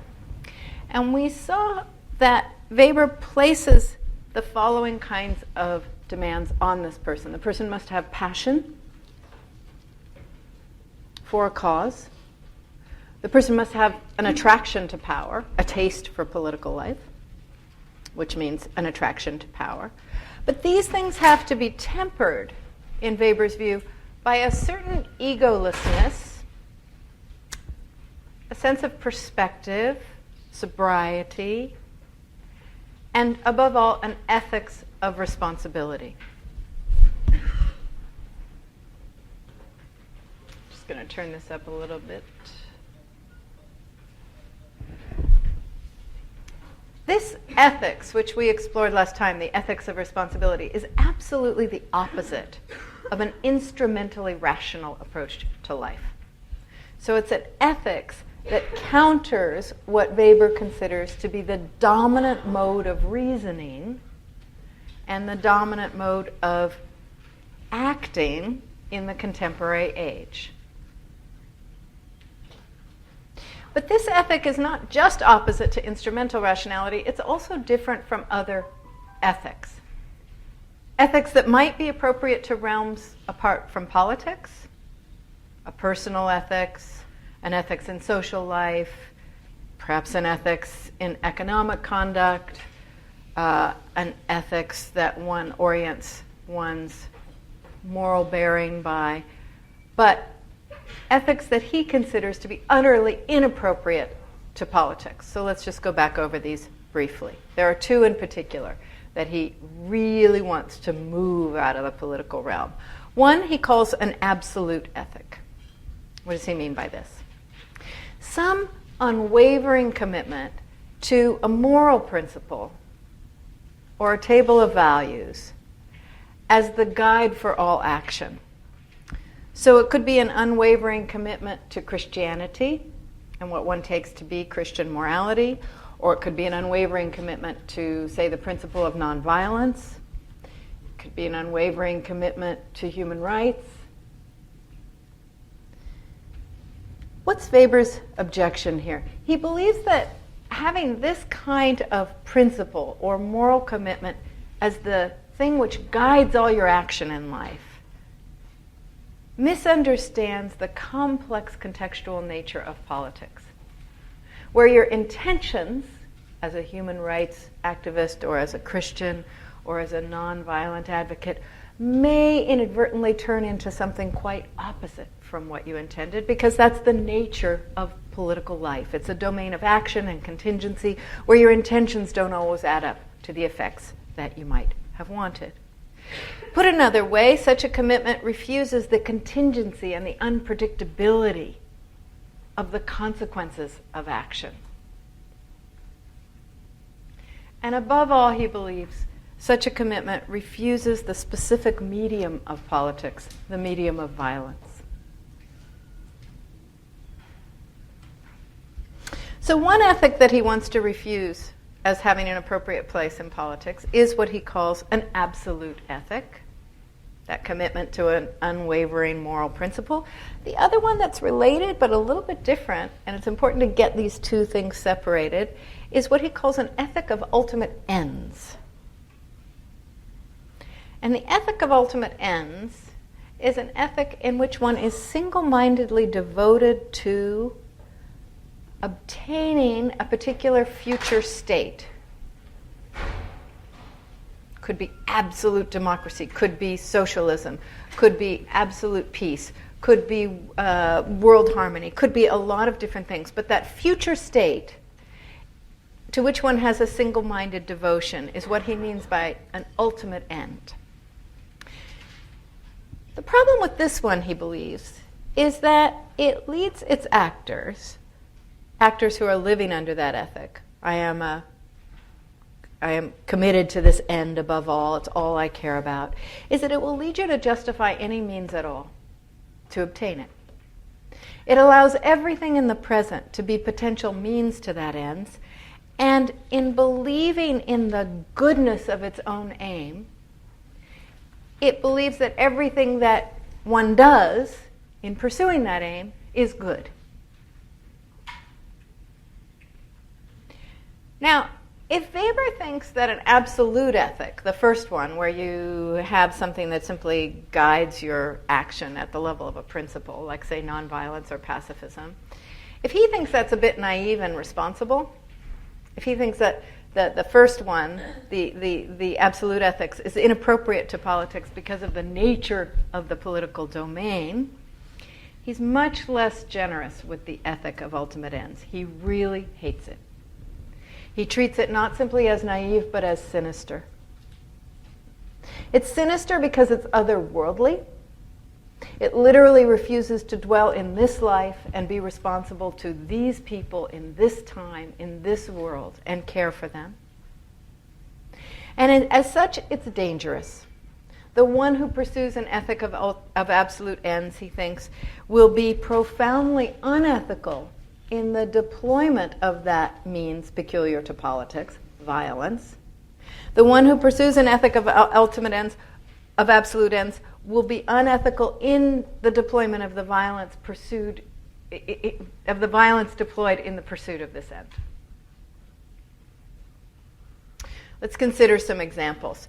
Consider the acronym of one of the groups on campus that's devoted to pursuing affirmative action and social equality. The acronym is BAM, B-A-M-N, and of course that stands for by any means necessary. So the coalition to fight for affirmative action, social equality, etc., by any means necessary, this is just what Weber is targeting. By any means necessary is for him the most dangerous and irresponsible political position one could take. Another example, these are just examples that we're trying to channel Weber to think about.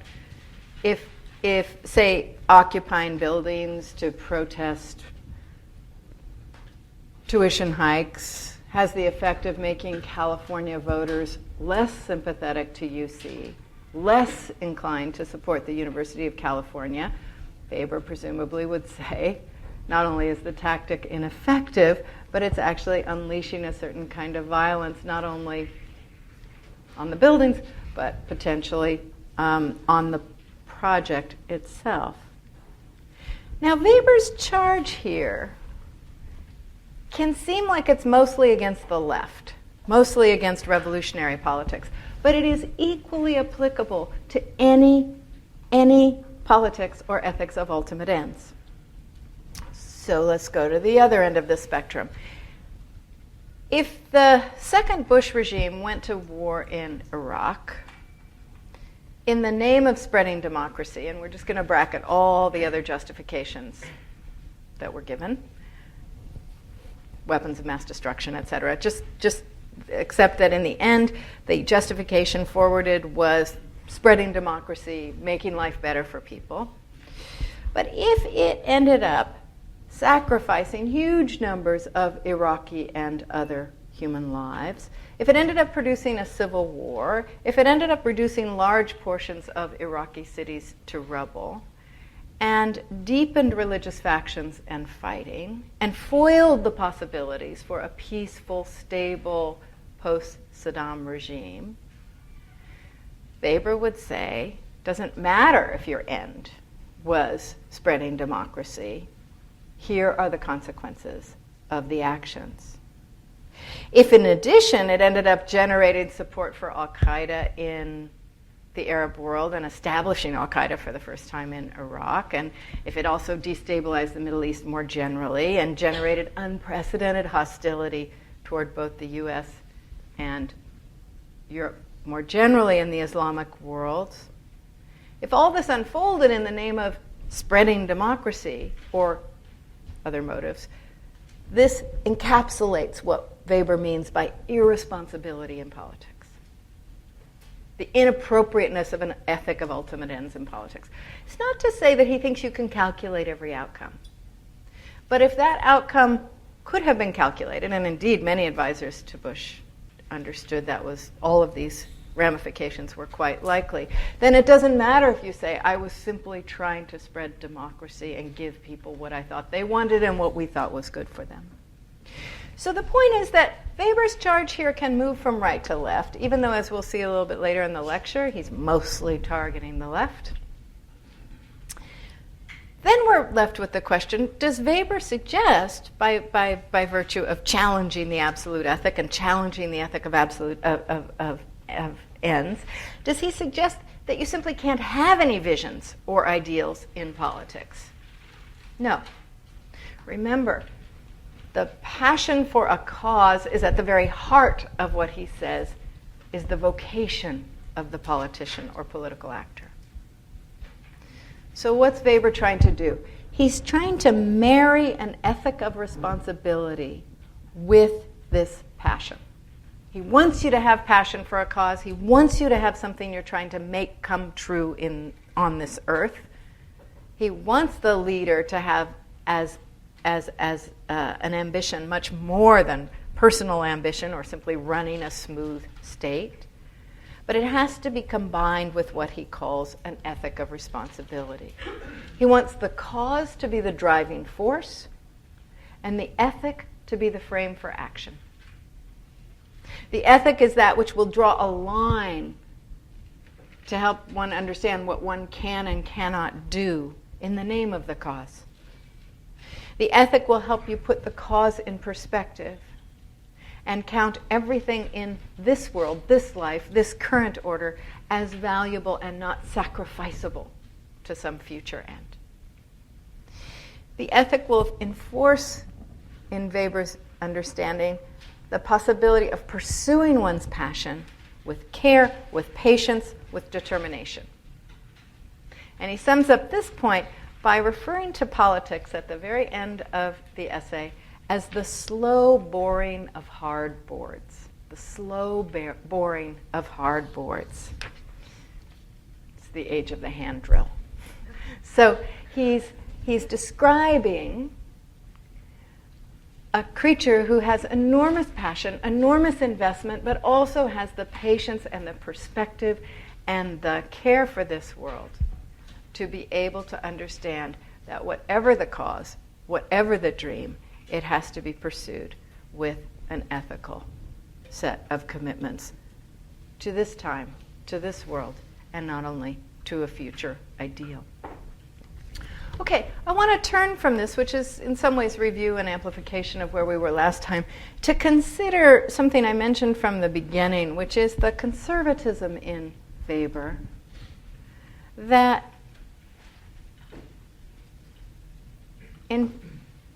inflects not only his values, but also, as we'll see toward the end, his supposedly scientific knowledge. The questions I ended with last lecture, were these. First, I asked, what's the relationship between the constitutive and ethical dimensions of the political actor that Weber is drawing and the demagoguery that he identifies as crucial to political success? Put another way, what makes the figure, the responsible, sober hero with perspective and willingness to be patient and careful and attentive to consequences, what makes that figure charismatic, attractive, someone that we would all want to follow? Put another way, what's the possibility of this figure actually surviving and thriving in politics? What kind of ideal has Weber crafted of the statesman or political leader? And what's the relationship of that ideal or ideal type to what can actually survive and thrive in contemporary politics? And then finally, I said we want to pursue the question of what are the political implications of the figure that Weber has drawn and the ethics that he has drawn. What are the political implications of this character? Or put succinctly, what are the politics of Weber's politics? What are the politics of Weber's character of the ideal political hero? So let's start with the first question, the relationship between the constitutive and ethical dimensions of the political actor and the demagoguery that he says is essential for political success, or what makes this character charismatic. Is the sober hero charismatic, and can he survive political life? Remember what we learned about charisma last time. Among other things, the charismatic leader is someone who, Weber tells us, is attributed magical powers, is thought to have some magical powers. It's that attribution that creates the authority of the charismatic figure and creates our obedience or willingness to follow that figure. The second thing he said about the charismatic leader is that it's someone who has a vision. It's not an administrator. It's truly a leader. It's somebody truly going somewhere, taking us somewhere. Now, put these characteristics up next to, or combine these rather, with the demagoguery that Weber says is fundamental to modern political life in politics as a vocation. He says you can't be a successful politician without being a demagogue. Now, how does the sober hero that Weber depicts at the end of Politics as a Vocation, that creature who's so mature, so responsible, so attentive to consequences, so full of perspective and patience, how does that figure measure up to the standards for charismatic performance and demagogic passion that he says are essential to survival in political life? Put a little differently, how does the understanding of politics as a strong, slow boring of hard boards cultivate charismatic authority? Where's the capacity in this carpenter for rallying the masses to a cause? The political actor Weber describes has what he calls inner determination and inner restraint. That's one piece of charisma. But what makes this actor appealing, especially in the age Weber calls mass emotionality? And here we're back to that feature of the masses that we've seen in Tocqueville, in Nietzsche, in Mill, and in others. Put another way, what makes charisma compatible with being deeply responsible, deeply realistic, patient, careful, attentive to consequences? Since when is charisma restrained and objective and unegoistic, especially vis-a-vis all the realities of the current predicament of politics that Weber described? A way to sum up this problem is to ask whether Weber has crafted a figure that ultimately won't really float on modern political waters. And perhaps that explains why charisma drains out of the text as it moves along. It's disappeared altogether from the final pages. So a text that starts out about talking about a charismatic leader who will be an alternative to modern machineries of domination and not be simply of them and administering them. A text that begins with that drawing of the charismatic leader ends with an ethical and mental weighing down of that creature, perhaps to the point that the creature no longer can be charismatic. That's one possible way of reading the tension in what Weber's trying to do. Now I want to turn to the conservative dimension of this political hero. As I've already suggested, it's important to notice how many of Weber's negative examples, counterexamples to the sober, ethical statesman, how many of them pertain to what we could call idealists or progressives in politics.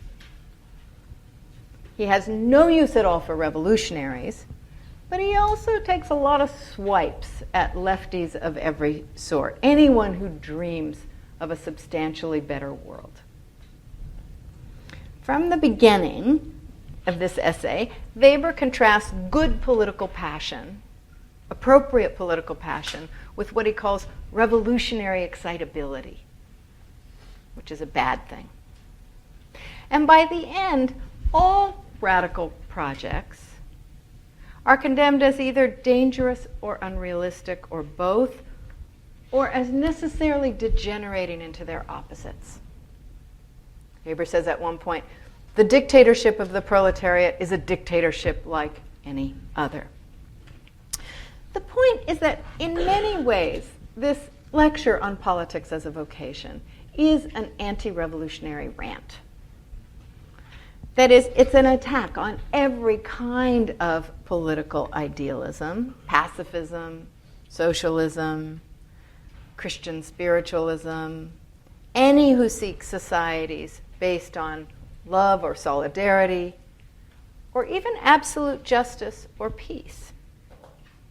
Nor does he simply attack these things when they are adhering to an ethic of absolute ends or ultimate ends. It's the projects themselves that come in for his excoriation. He says on page 125, he who wants to establish absolute justice on earth requires a human machine. And this machine for him is not only the sign of domination, but will be fed by the usual spoils. Its motives will not be noble, but base. So the machine will convert, in his view, the revolutionary aim into ordinary cravings for what he calls revenge, power, booty, spoils. Now, the fact that he happened to be right about state communism doesn't necessarily mean that his attack on all who seek to establish absolute justice on earth is a fair one. He has the same critique of religious aims in politics. As we talked about last time, he says you shouldn't seek salvation of your own soul in politics or anybody else's soul because the means of politics is violence. Now here again, we might want to pause. If violence never absolutely disappears from politics, does it deserve the central place that Weber gives it? And it's just a question. We need to just ask, what happens to a theory when you make violence the absolute centerpiece of the domain called politics? Now, what Weber's saying here is that politics is finally not a domain for the realization of ideals or of strong notions of justice or of peace. It's not just a question for him of how you pursue these things. It's that these are not viable ideals given the medium and currency of politics, given it's the centrality of violence, given the attraction to power that brings people into it, given the nature of states as the central feature. He never questions that as the central feature of organized politics, and given the nature of orders of domination. He says that to refuse to accept this characteristic of politics and politics as the contents of politics, as violence, as states, as power, as orders of domination. To refuse to accept that about politics is, he says bluntly, to refuse to be a man. And it's important to note how often manliness is linked with reconciliation with reality, with accepting reality as it is, with being objective, and with being responsible.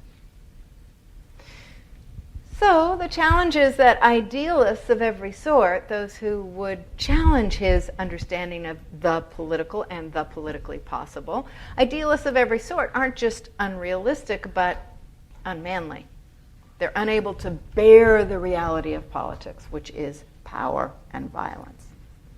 They're unwilling to face what this world is really about. So the manliness and the conservatism end up reinforcing one another. Manliness for him means having the stomach for the permanent features of politics and facing them squarely. And all attempts to overcome those permanent features or to wish them away or to think otherwise, all those attempts are unmanly because they're unrealistic. So manliness is equated with realism and vice versa. What I'm trying to open up here is that, well, I think there's an enormous amount that is compelling in this essay, really worth thinking with and about. You have to beware at the same time of what you're being made to accept and reject as the nature and the limits of the political. And that's why I emphasized what we saw on that very first page, where in the very beginning of the essay, Weber defines politics rather narrowly, defines it in terms of the state, and defines it as having a medium of violence. So it's important to attend to what Weber mocks and decries and the means by which he does so, tracking the way that he associates realism, manliness, objectivity, violence, and reconciliation to state power. or put the other way around, tracking the ways that he opposes that string of terms to idealism and effeminacy and illusion and principle and otherworldliness. Okay, I want to close for now the discussion of politics as a vocation, and we'll turn to the other essay, Science as a Vocation, the other value essay. The paradox of this essay is that it is a non-scientific essay about the value and criteria of social science. Along the way, it also has a very strong set of statements about what appropriate social science pedagogy is, what should happen in the classroom. For me, like politics as a vocation, there's something very magnificent and moving and compelling about this essay, but there's also something, as there is with politics as a vocation, rather monstrous about it, both in what it champions and in what it rails against. Like politics as a vocation, science as a vocation calls on its audience, calls on the person who would enter the domain of knowledge and scholarship to be both passionate and objective. So we have that same move as we had with the figure in politics as a vocation. Here, the passion is invested in living for science, living for knowledge, living for discovery, and yet being egoless in this devotion. Not being invested in it with a particular set of values or purposes beyond simply advancing science itself. So the encomium is to live for science and yet be utterly subordinated to its demands. Unless you think this is terribly weird, I would say this is the dominant view in the social sciences today, that this is exactly what it means to be a good social scientist, to be passionate about it, but uninvested at the level of method and discovery and knowledge. You can be invested in a particular project, as in, think one project is more important or more useful than another. But when it comes to setting out the frame and the purpose and the modality of discovery, one has to be egoless in exactly the way that, of course, Nietzsche criticized. But we'll get to that a little bit later. Like politics as a vocation, science as a vocation begins with a very dark view of the conditions of contemporary science. He surveys and decries the conditions of contemporary scholarly training and promotion in Germany and so forth. But also more generally, what Weber offers is an important assessment of what science has done to the world. Sure, it's advanced it technologically, but the world has also been what he calls disenchanted by science. And we're going to pause over that word for a minute. Disenchanted by science. First, let me just read you one sentence from 139. He says, "This means there are no mysterious, incalculable forces that come into play, but rather that one can, in principle, master all things by calculation. This means the world has been disenchanted." That's 139. So disenchantment, what is it? It's a huge theme for Weber, and it's what he thinks the modern world bears. A disenchanted world is one in which everything in the world has been reduced potentially to scientific understanding. It's a world in which everything can be explained. From love to the beauty of a sunset, from the origins of religion to the origins of the universe, and anything else you can think of. Another way another term for this would be desacralization. That is, taking the sacredness out of everything. Why? Because everything can be explained according to its mechanical or physical or chemical or biological or other processes. Now, disenchantment is, on the one hand, a descriptive term for Weber. He's describing a world that is being disenchanted by science, in which more and more and more of the world is being explained by science. Social science, natural science, mechanical and physical science, every kind of science. But it's important to grasp also what Weber's theoretical point is here. Disenchantment has implications beyond simply substituting, say, an explanation for what the chemical and biological factors or psychological factors are in falling in love, for the mystery of falling in love. Disenchantment not only means that everything in the world loses its magical and mysterious characteristics, or its sacred characteristics. So it means more than simply losing a certain aesthetic or religious moral dimension. It also means that science is systematically draining the world of meaning. It's draining the world of value and wonder. When everything can be explained scientifically, when everything is part of a process larger than itself, or has an explanation that is equivalent to or analogous to other explanations, when everything is part of a process larger than itself, then nothing has intrinsic value anymore. Everything loses its intrinsic standing, its intrinsic status, including and especially, according to Weber, human life and human death itself. Now, there's a much longer story to tell here that I don't actually have time to tell, but we'll just note that, in a sense, what's come true here in Weber's understanding is Nietzsche's prediction that with the rise of science comes what Nietzsche called simply the death of God, of enchanted creation and knowing. But, as Nietzsche predicted, this also entails the death of value and meaning itself. This is the hugely consequential aspect of science's power to disenchant. It doesn't mean we don't ascribe meaning to things, but it means that we rather understand that nothing has intrinsic meaning. The meaning is not contained in the object. So from the beginning of this essay, what Weber charts is not just the limits of a commitment to science. It doesn't deliver value or meaning. And he says that over and over again.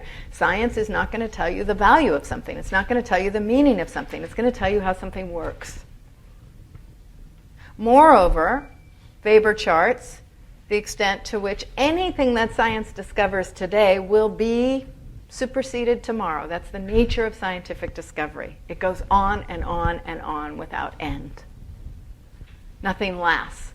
So even science as a practice is in a certain way emptied out of intrinsic meaning because it's always going to be overtaken by what happens next.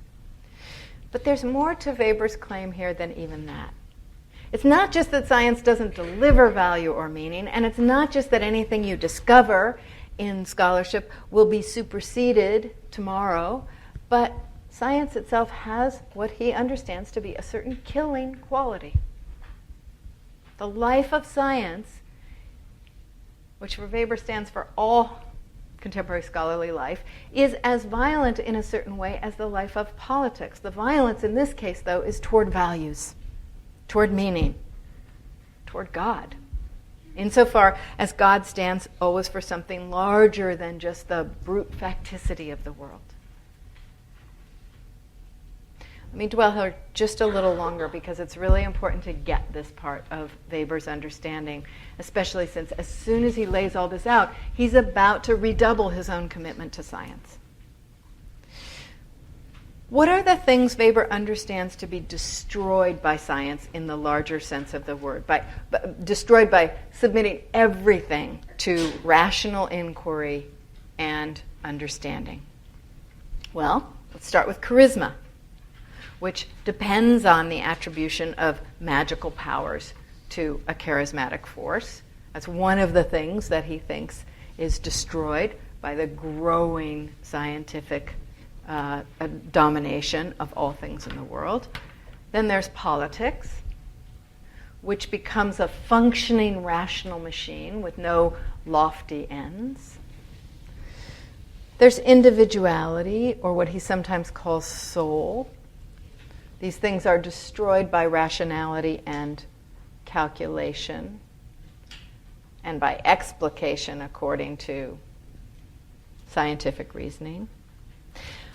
All life values and purposes, which will lose their grounding in sacred truths or fundamental truths once we've really set science loose in the world. What's also sacrificed or lost is freedom. Why? Because it depends on the soul, he tells us. It depends on a rich inner life, because that's the place from which values are selected or chosen. And then there's simply meaning. Science can't deliver meaning. The reduction of everything in the world to rational or scientific explanation destroys meaning. So these are all the things that science and the ethos of progress that it attaches to destroys. And when we sigh and just say, well, that's progress, it's these multiple deaths that Weber thinks we are sighing over. These permanent losses that he thinks we are tacitly identifying. Progress, for Weber, is very much a part of what science is and does, but it now becomes its own valueless and empty project. It continues, nonetheless, we just keep exploring stuff, but not because it delivers meaning, not because it brings back value into the world, but just because that's what our commitment to science requires. So what I'm trying to surface for you is the deep, deep nihilism in Weber. That is, Weber himself does not mean to destroy meaning, but he recognizes that a world dominated by science will be finally a nihilistic world, a world in which there is no purpose or meaning. Because science can't answer the question of meaning, and its hegemony in the world kills meaning. It undermines the basis of all values. Now, just to go back to our other guy, Nietzsche, whom Weber is very much in conscious or unconscious conversation with here, Nietzsche knew this too. He knew this problem. He knew that once you have a world dominated by science, the commitment to explain everything according to reason, discovery, experiment, and so forth, that meaning would be destroyed, that nihilism would be the result. But Nietzsche, of course, asserted a set of values of his own anyway. He was willing to live in a world of ungrounded value and then assert arbitrary ones, to just say what had meaning or what should have meaning. So we got from him things like greatness in the realm of culture, or heroics that spring free of the demand of reason and rationalization. Weber goes a different direction. Weber says, look, there's always going to be beliefs. It's not like the scientific destruction of meaning means that we walk around without any. There's always going to be beliefs, what he calls different godheads.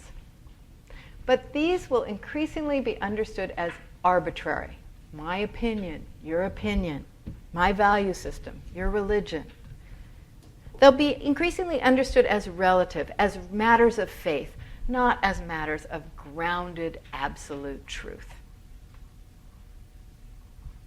And then Weber says, the really manly activity of the thinker, the scholar, the scientist, is to submit your beliefs, your attachments, your convictions to ferocious scrutiny, to draw out their premises and implications, to treat them as objects of scientific analysis, to help you clarify what the implications are, and to show you, above all, that they don't have absolute grounding or absolute standing. They're just your attachments, and so the purpose of social science or the humanities is to help you see what the implications are of your particular attachment. But what does this mean? This scrutiny that Weber is calling for, this insistence that the purpose of scholarship and science and pedagogy is to clarify what you're attached to reveal it as arbitrary and contingent, and to show you what the implications are, this furthers the erosion of meaning that he is documenting. So what Weber is doing is arguing for science, arguing for a project that is abetting the disenchantment of the world, that is furthering the disenchantment of the world, that pushes us deeper and deeper into nihilism.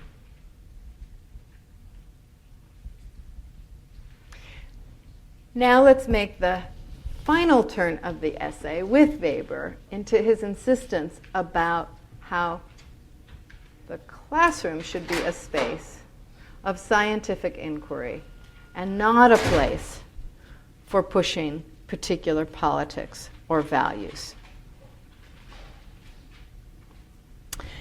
In the final turn of the essay, Weber distinguishes very sharply between the realm of politics, an order of power whose ultimate means is violence and which always involves the pursuit of some cause,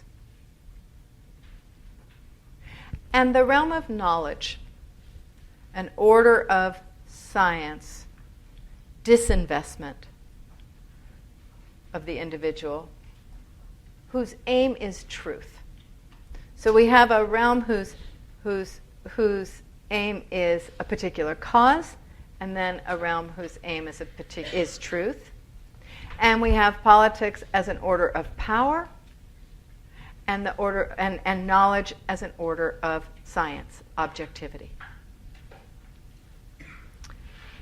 For Weber, just as truth is not what politics is about, it's not pursuing truth. One may think, oh, I am taking us to the promised land, I'm taking us to the true way that we should really live, but he knows that is always hogwash.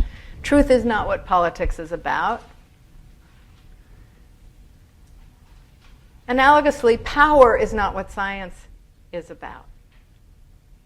That's not to say that science can't contribute to power. Weber's strongest argument on behalf of science is that it can contribute to the possibility of power. Whatever your end, whatever your particular purpose in life, science can help realize it. But the point is, rather, that even while knowledge may become power, power has no place whatsoever in inquiry, in science itself. So science can be converted to power at the far end, but power has no place in the production of knowledge. If it contaminates knowledge, the result won't be science. As soon as there's politics in the domain of inquiry, science, as the pursuit of truth, vanishes. On page 145, he draws a distinction, and again, it's just half a sentence. He draws a distinction between what he calls words that are plowshares to loosen the soil of contemplative thought, words that are plowshares, plows, to loosen the soil of contemplative thought, versus words that are swords against the enemies, words that are weapons. So the former, words that are plowshares to loosen the soil of contemplative thought, those are words that are presumably power-free. That's the conceit here, that you can have these power-free words in the classroom or in the research laboratory, versus words that are swords against the enemy, words that are weapons, words that have political effect. So science, knowledge, is, to now really just put the point bluntly, value-free. Politics is value-laden. True knowledge is always detached from power. Politics is made of it and bent upon it. The search for truth requires the absence of power, and power for Weber anywhere near the domain of knowledge will kill objectivity. Now, Weber's setting this out not just to tell you how you should approach your research. He's setting it out to make an argument against politics in the classroom.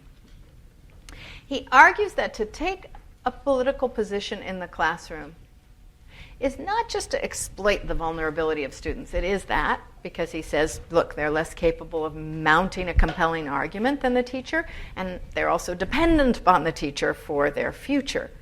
He goes further, though. He says politics in the classroom is violent. It literally violates the classroom, the domain of knowledge, with the weapons of politics. And thus it violates everything that the classroom holds, especially the inequality of the teacher-student relationship that's legitimated by authority, which itself is legitimated by science or the capacity for objective truth. All right, so that's Weber's view. You keep politics absolutely out of the classroom. You just teach facts, theories, texts that will, on the one hand, bring the world to students, and on the other hand, loosen students' attachments to their views and convictions by giving them some alternative things to think about and think with. I want to suggest that, as with the case of the figure of the hero, the political hero, and Weber's formulation of political ethics, again, I think there's something really compelling about this view. He's insisting on a space of knowledge and a space of thought that should be independent of bids for power. It should be unpoisoned by politicization. He's calling for a certain space of inquiry, a certain kind of domain of thoughtfulness and discovery that is the opposite of organizing, polemicizing, and mobilizing people, which is what you do in political life. And in this, he's trying to protect, I think, not merely science, but the pedagogic field from a certain kind of denigration and exploitation. And in doing so, he's trying to preserve the field of learning from invasions by partisanship, by religion, by any other particular value or force. He's also trying to make the classroom into a place where students can clarify and test their values, where they can greet what he calls inconvenient facts. He wants students to see the implications of the positions they hold and get an account of the meaning of their conduct. Of course, what this means is that Weber is depriving yet another arena of the potential for meaning-making. Because knowledge and its dissemination in the classroom is not to be used to generate values. It's to be used to produce and acquire an objective sense of things. Or it's to be used to test or challenge or reveal the unscientific nature of one's convictions. So now, again, meaning and values, which are already in terribly short supply in the modern world, according to Weber, are vanquished from yet another arena, the last arena where they might be regenerated, institutions devoted to thought. And this requires us to consider whether Weber's distinction between knowledge and politics really holds. Can knowledge really be value-free? And this is where I would begin the critique of Weber's essay. Let's go to Nietzsche again. Weber takes from Nietzsche the idea that science voids the world of meaning, that it destroys values. But he does not accept Nietzsche's critique of objectivity. He does not accept Nietzsche's insistence that all knowledge is what Nietzsche calls perspectival. He does not accept from Nietzsche the impossibility of the uninterpreted fact. Remember, Nietzsche said there is no such thing as merely seeing or merely naming or merely describing. Every description is already an interpretation. There's only perspectival seeing. There's only embodied knowing. Weber's fact-value distinction, his attempt to say there are facts and then there are values, Weber's insistence on keeping knowledge apart from politics, depends on rejecting that part of Nietzsche. It depends on saying there is such a thing as bare facts. There is such a thing as objective truth about the world. I should probably hesitate a little on the bare facts thing. Weber knows that, well, I forgot about bare facts, the other bare facts, but I wasn't even going there. I'm trying to say this. Weber knows that facts don't speak for themselves. He knows you can line them up.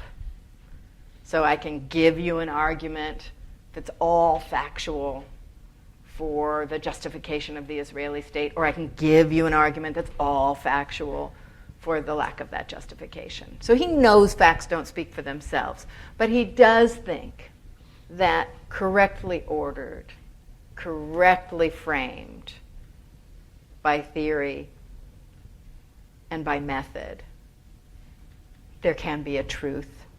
There is a truth that is separate from values. I want to suggest here that, at least in my own thinking, Nietzsche seems to me to have the better argument. That there really is no such thing as an objective presentation of a social phenomenon, a concept, a thinker, a practice. Because one of the things we've learned from Nietzsche is that human beings are meaning-making animals, even when they're engaged in science. We're always making meanings. We're always bringing meaning to what we imagine we are only describing or apprehending. Again, with Nietzsche, we don't simply see the world, we always see it from a particular angle and from a particular interpretation, with a particular lens, even if this is not perceptible to us. Put another way, to describe the world is always already to interpret it, never just to report it. Naming is never innocent. Description is never neutral. And that's why Weber's science is so different from Marx's science, which is so different from Bentham's science and Freud's science. All these guys were committed to science, but they have really, really different accounts of who we are, what motivates us, how we work, and so forth. The commitment to science, the commitment to objectivity, I'm suggesting, doesn't hold.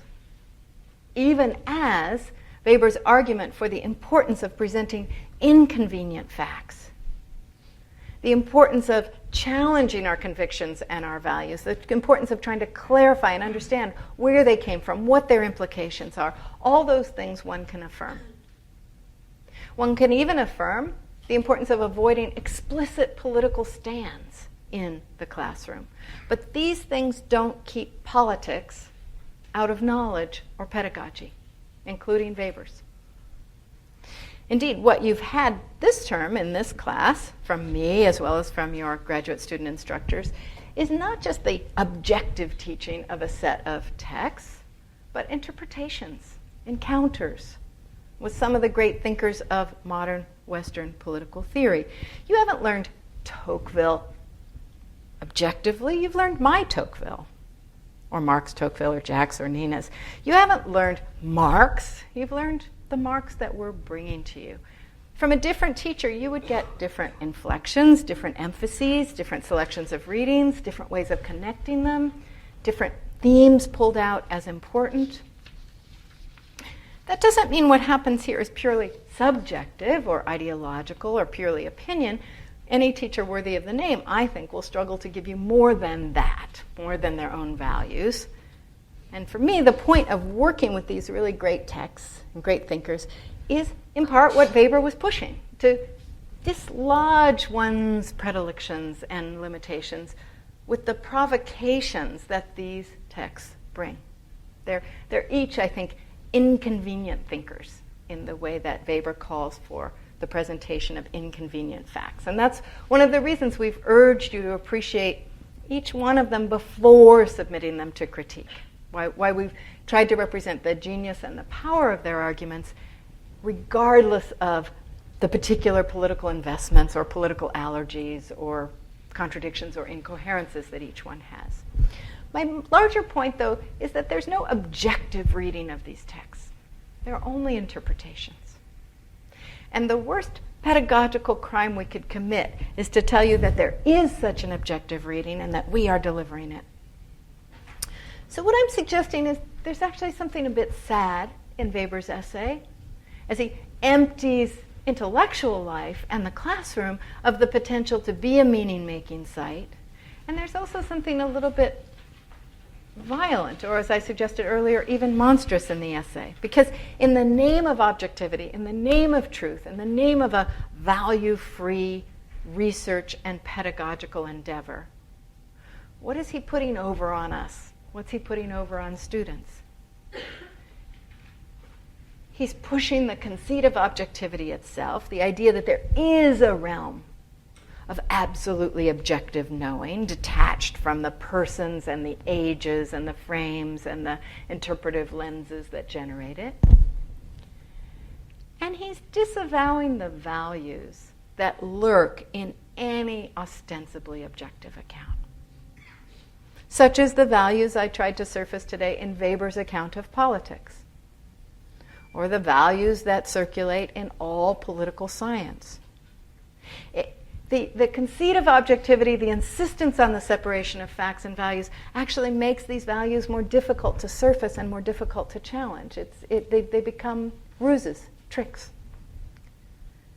And I'm suggesting that, by contrast, the classroom and academic work is actually a place for overtly and avowedly introducing new thoughts, new angles of vision, and challenging and refining those that we hold. Weber agrees with this, but he parts ways with it in the insistence that there can be an unpolitical moment in this work. And I'm saying there's never a possibility of escaping from the power entailed in knowledge. Weber wants to keep power out of knowledge. Nietzsche reminded us it's in it always. Just the power of seeing, just the power of knowing, of interpreting. You can't know something independently of the values that you attribute to it and bring to it.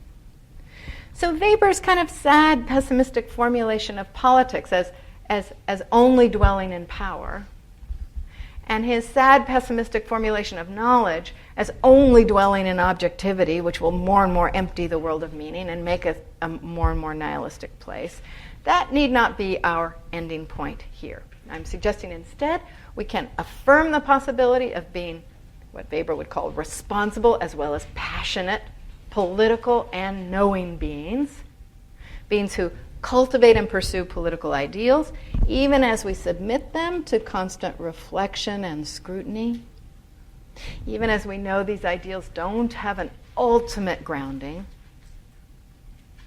and even as we know that their pursuit is always fraught with some risk and some danger.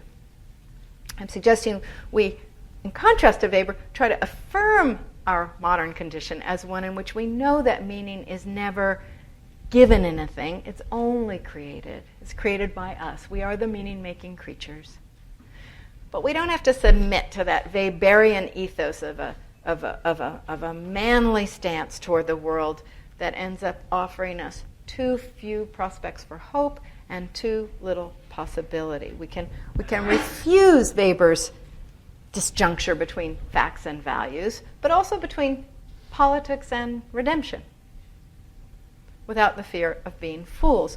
I think we can make this refusal on clear, if not exactly solid, epistemological and political ground, as we have in this class tried to think theoretically about politics and politically about theory. That's what we've tried to do this term, and that's where we come to a close. We are done.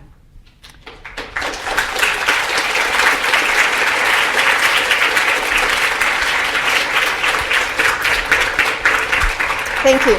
You all have been great. I want to take a moment to thank the real laborers in the course, not only you all, but Jack and Nina and Mark. Thank you.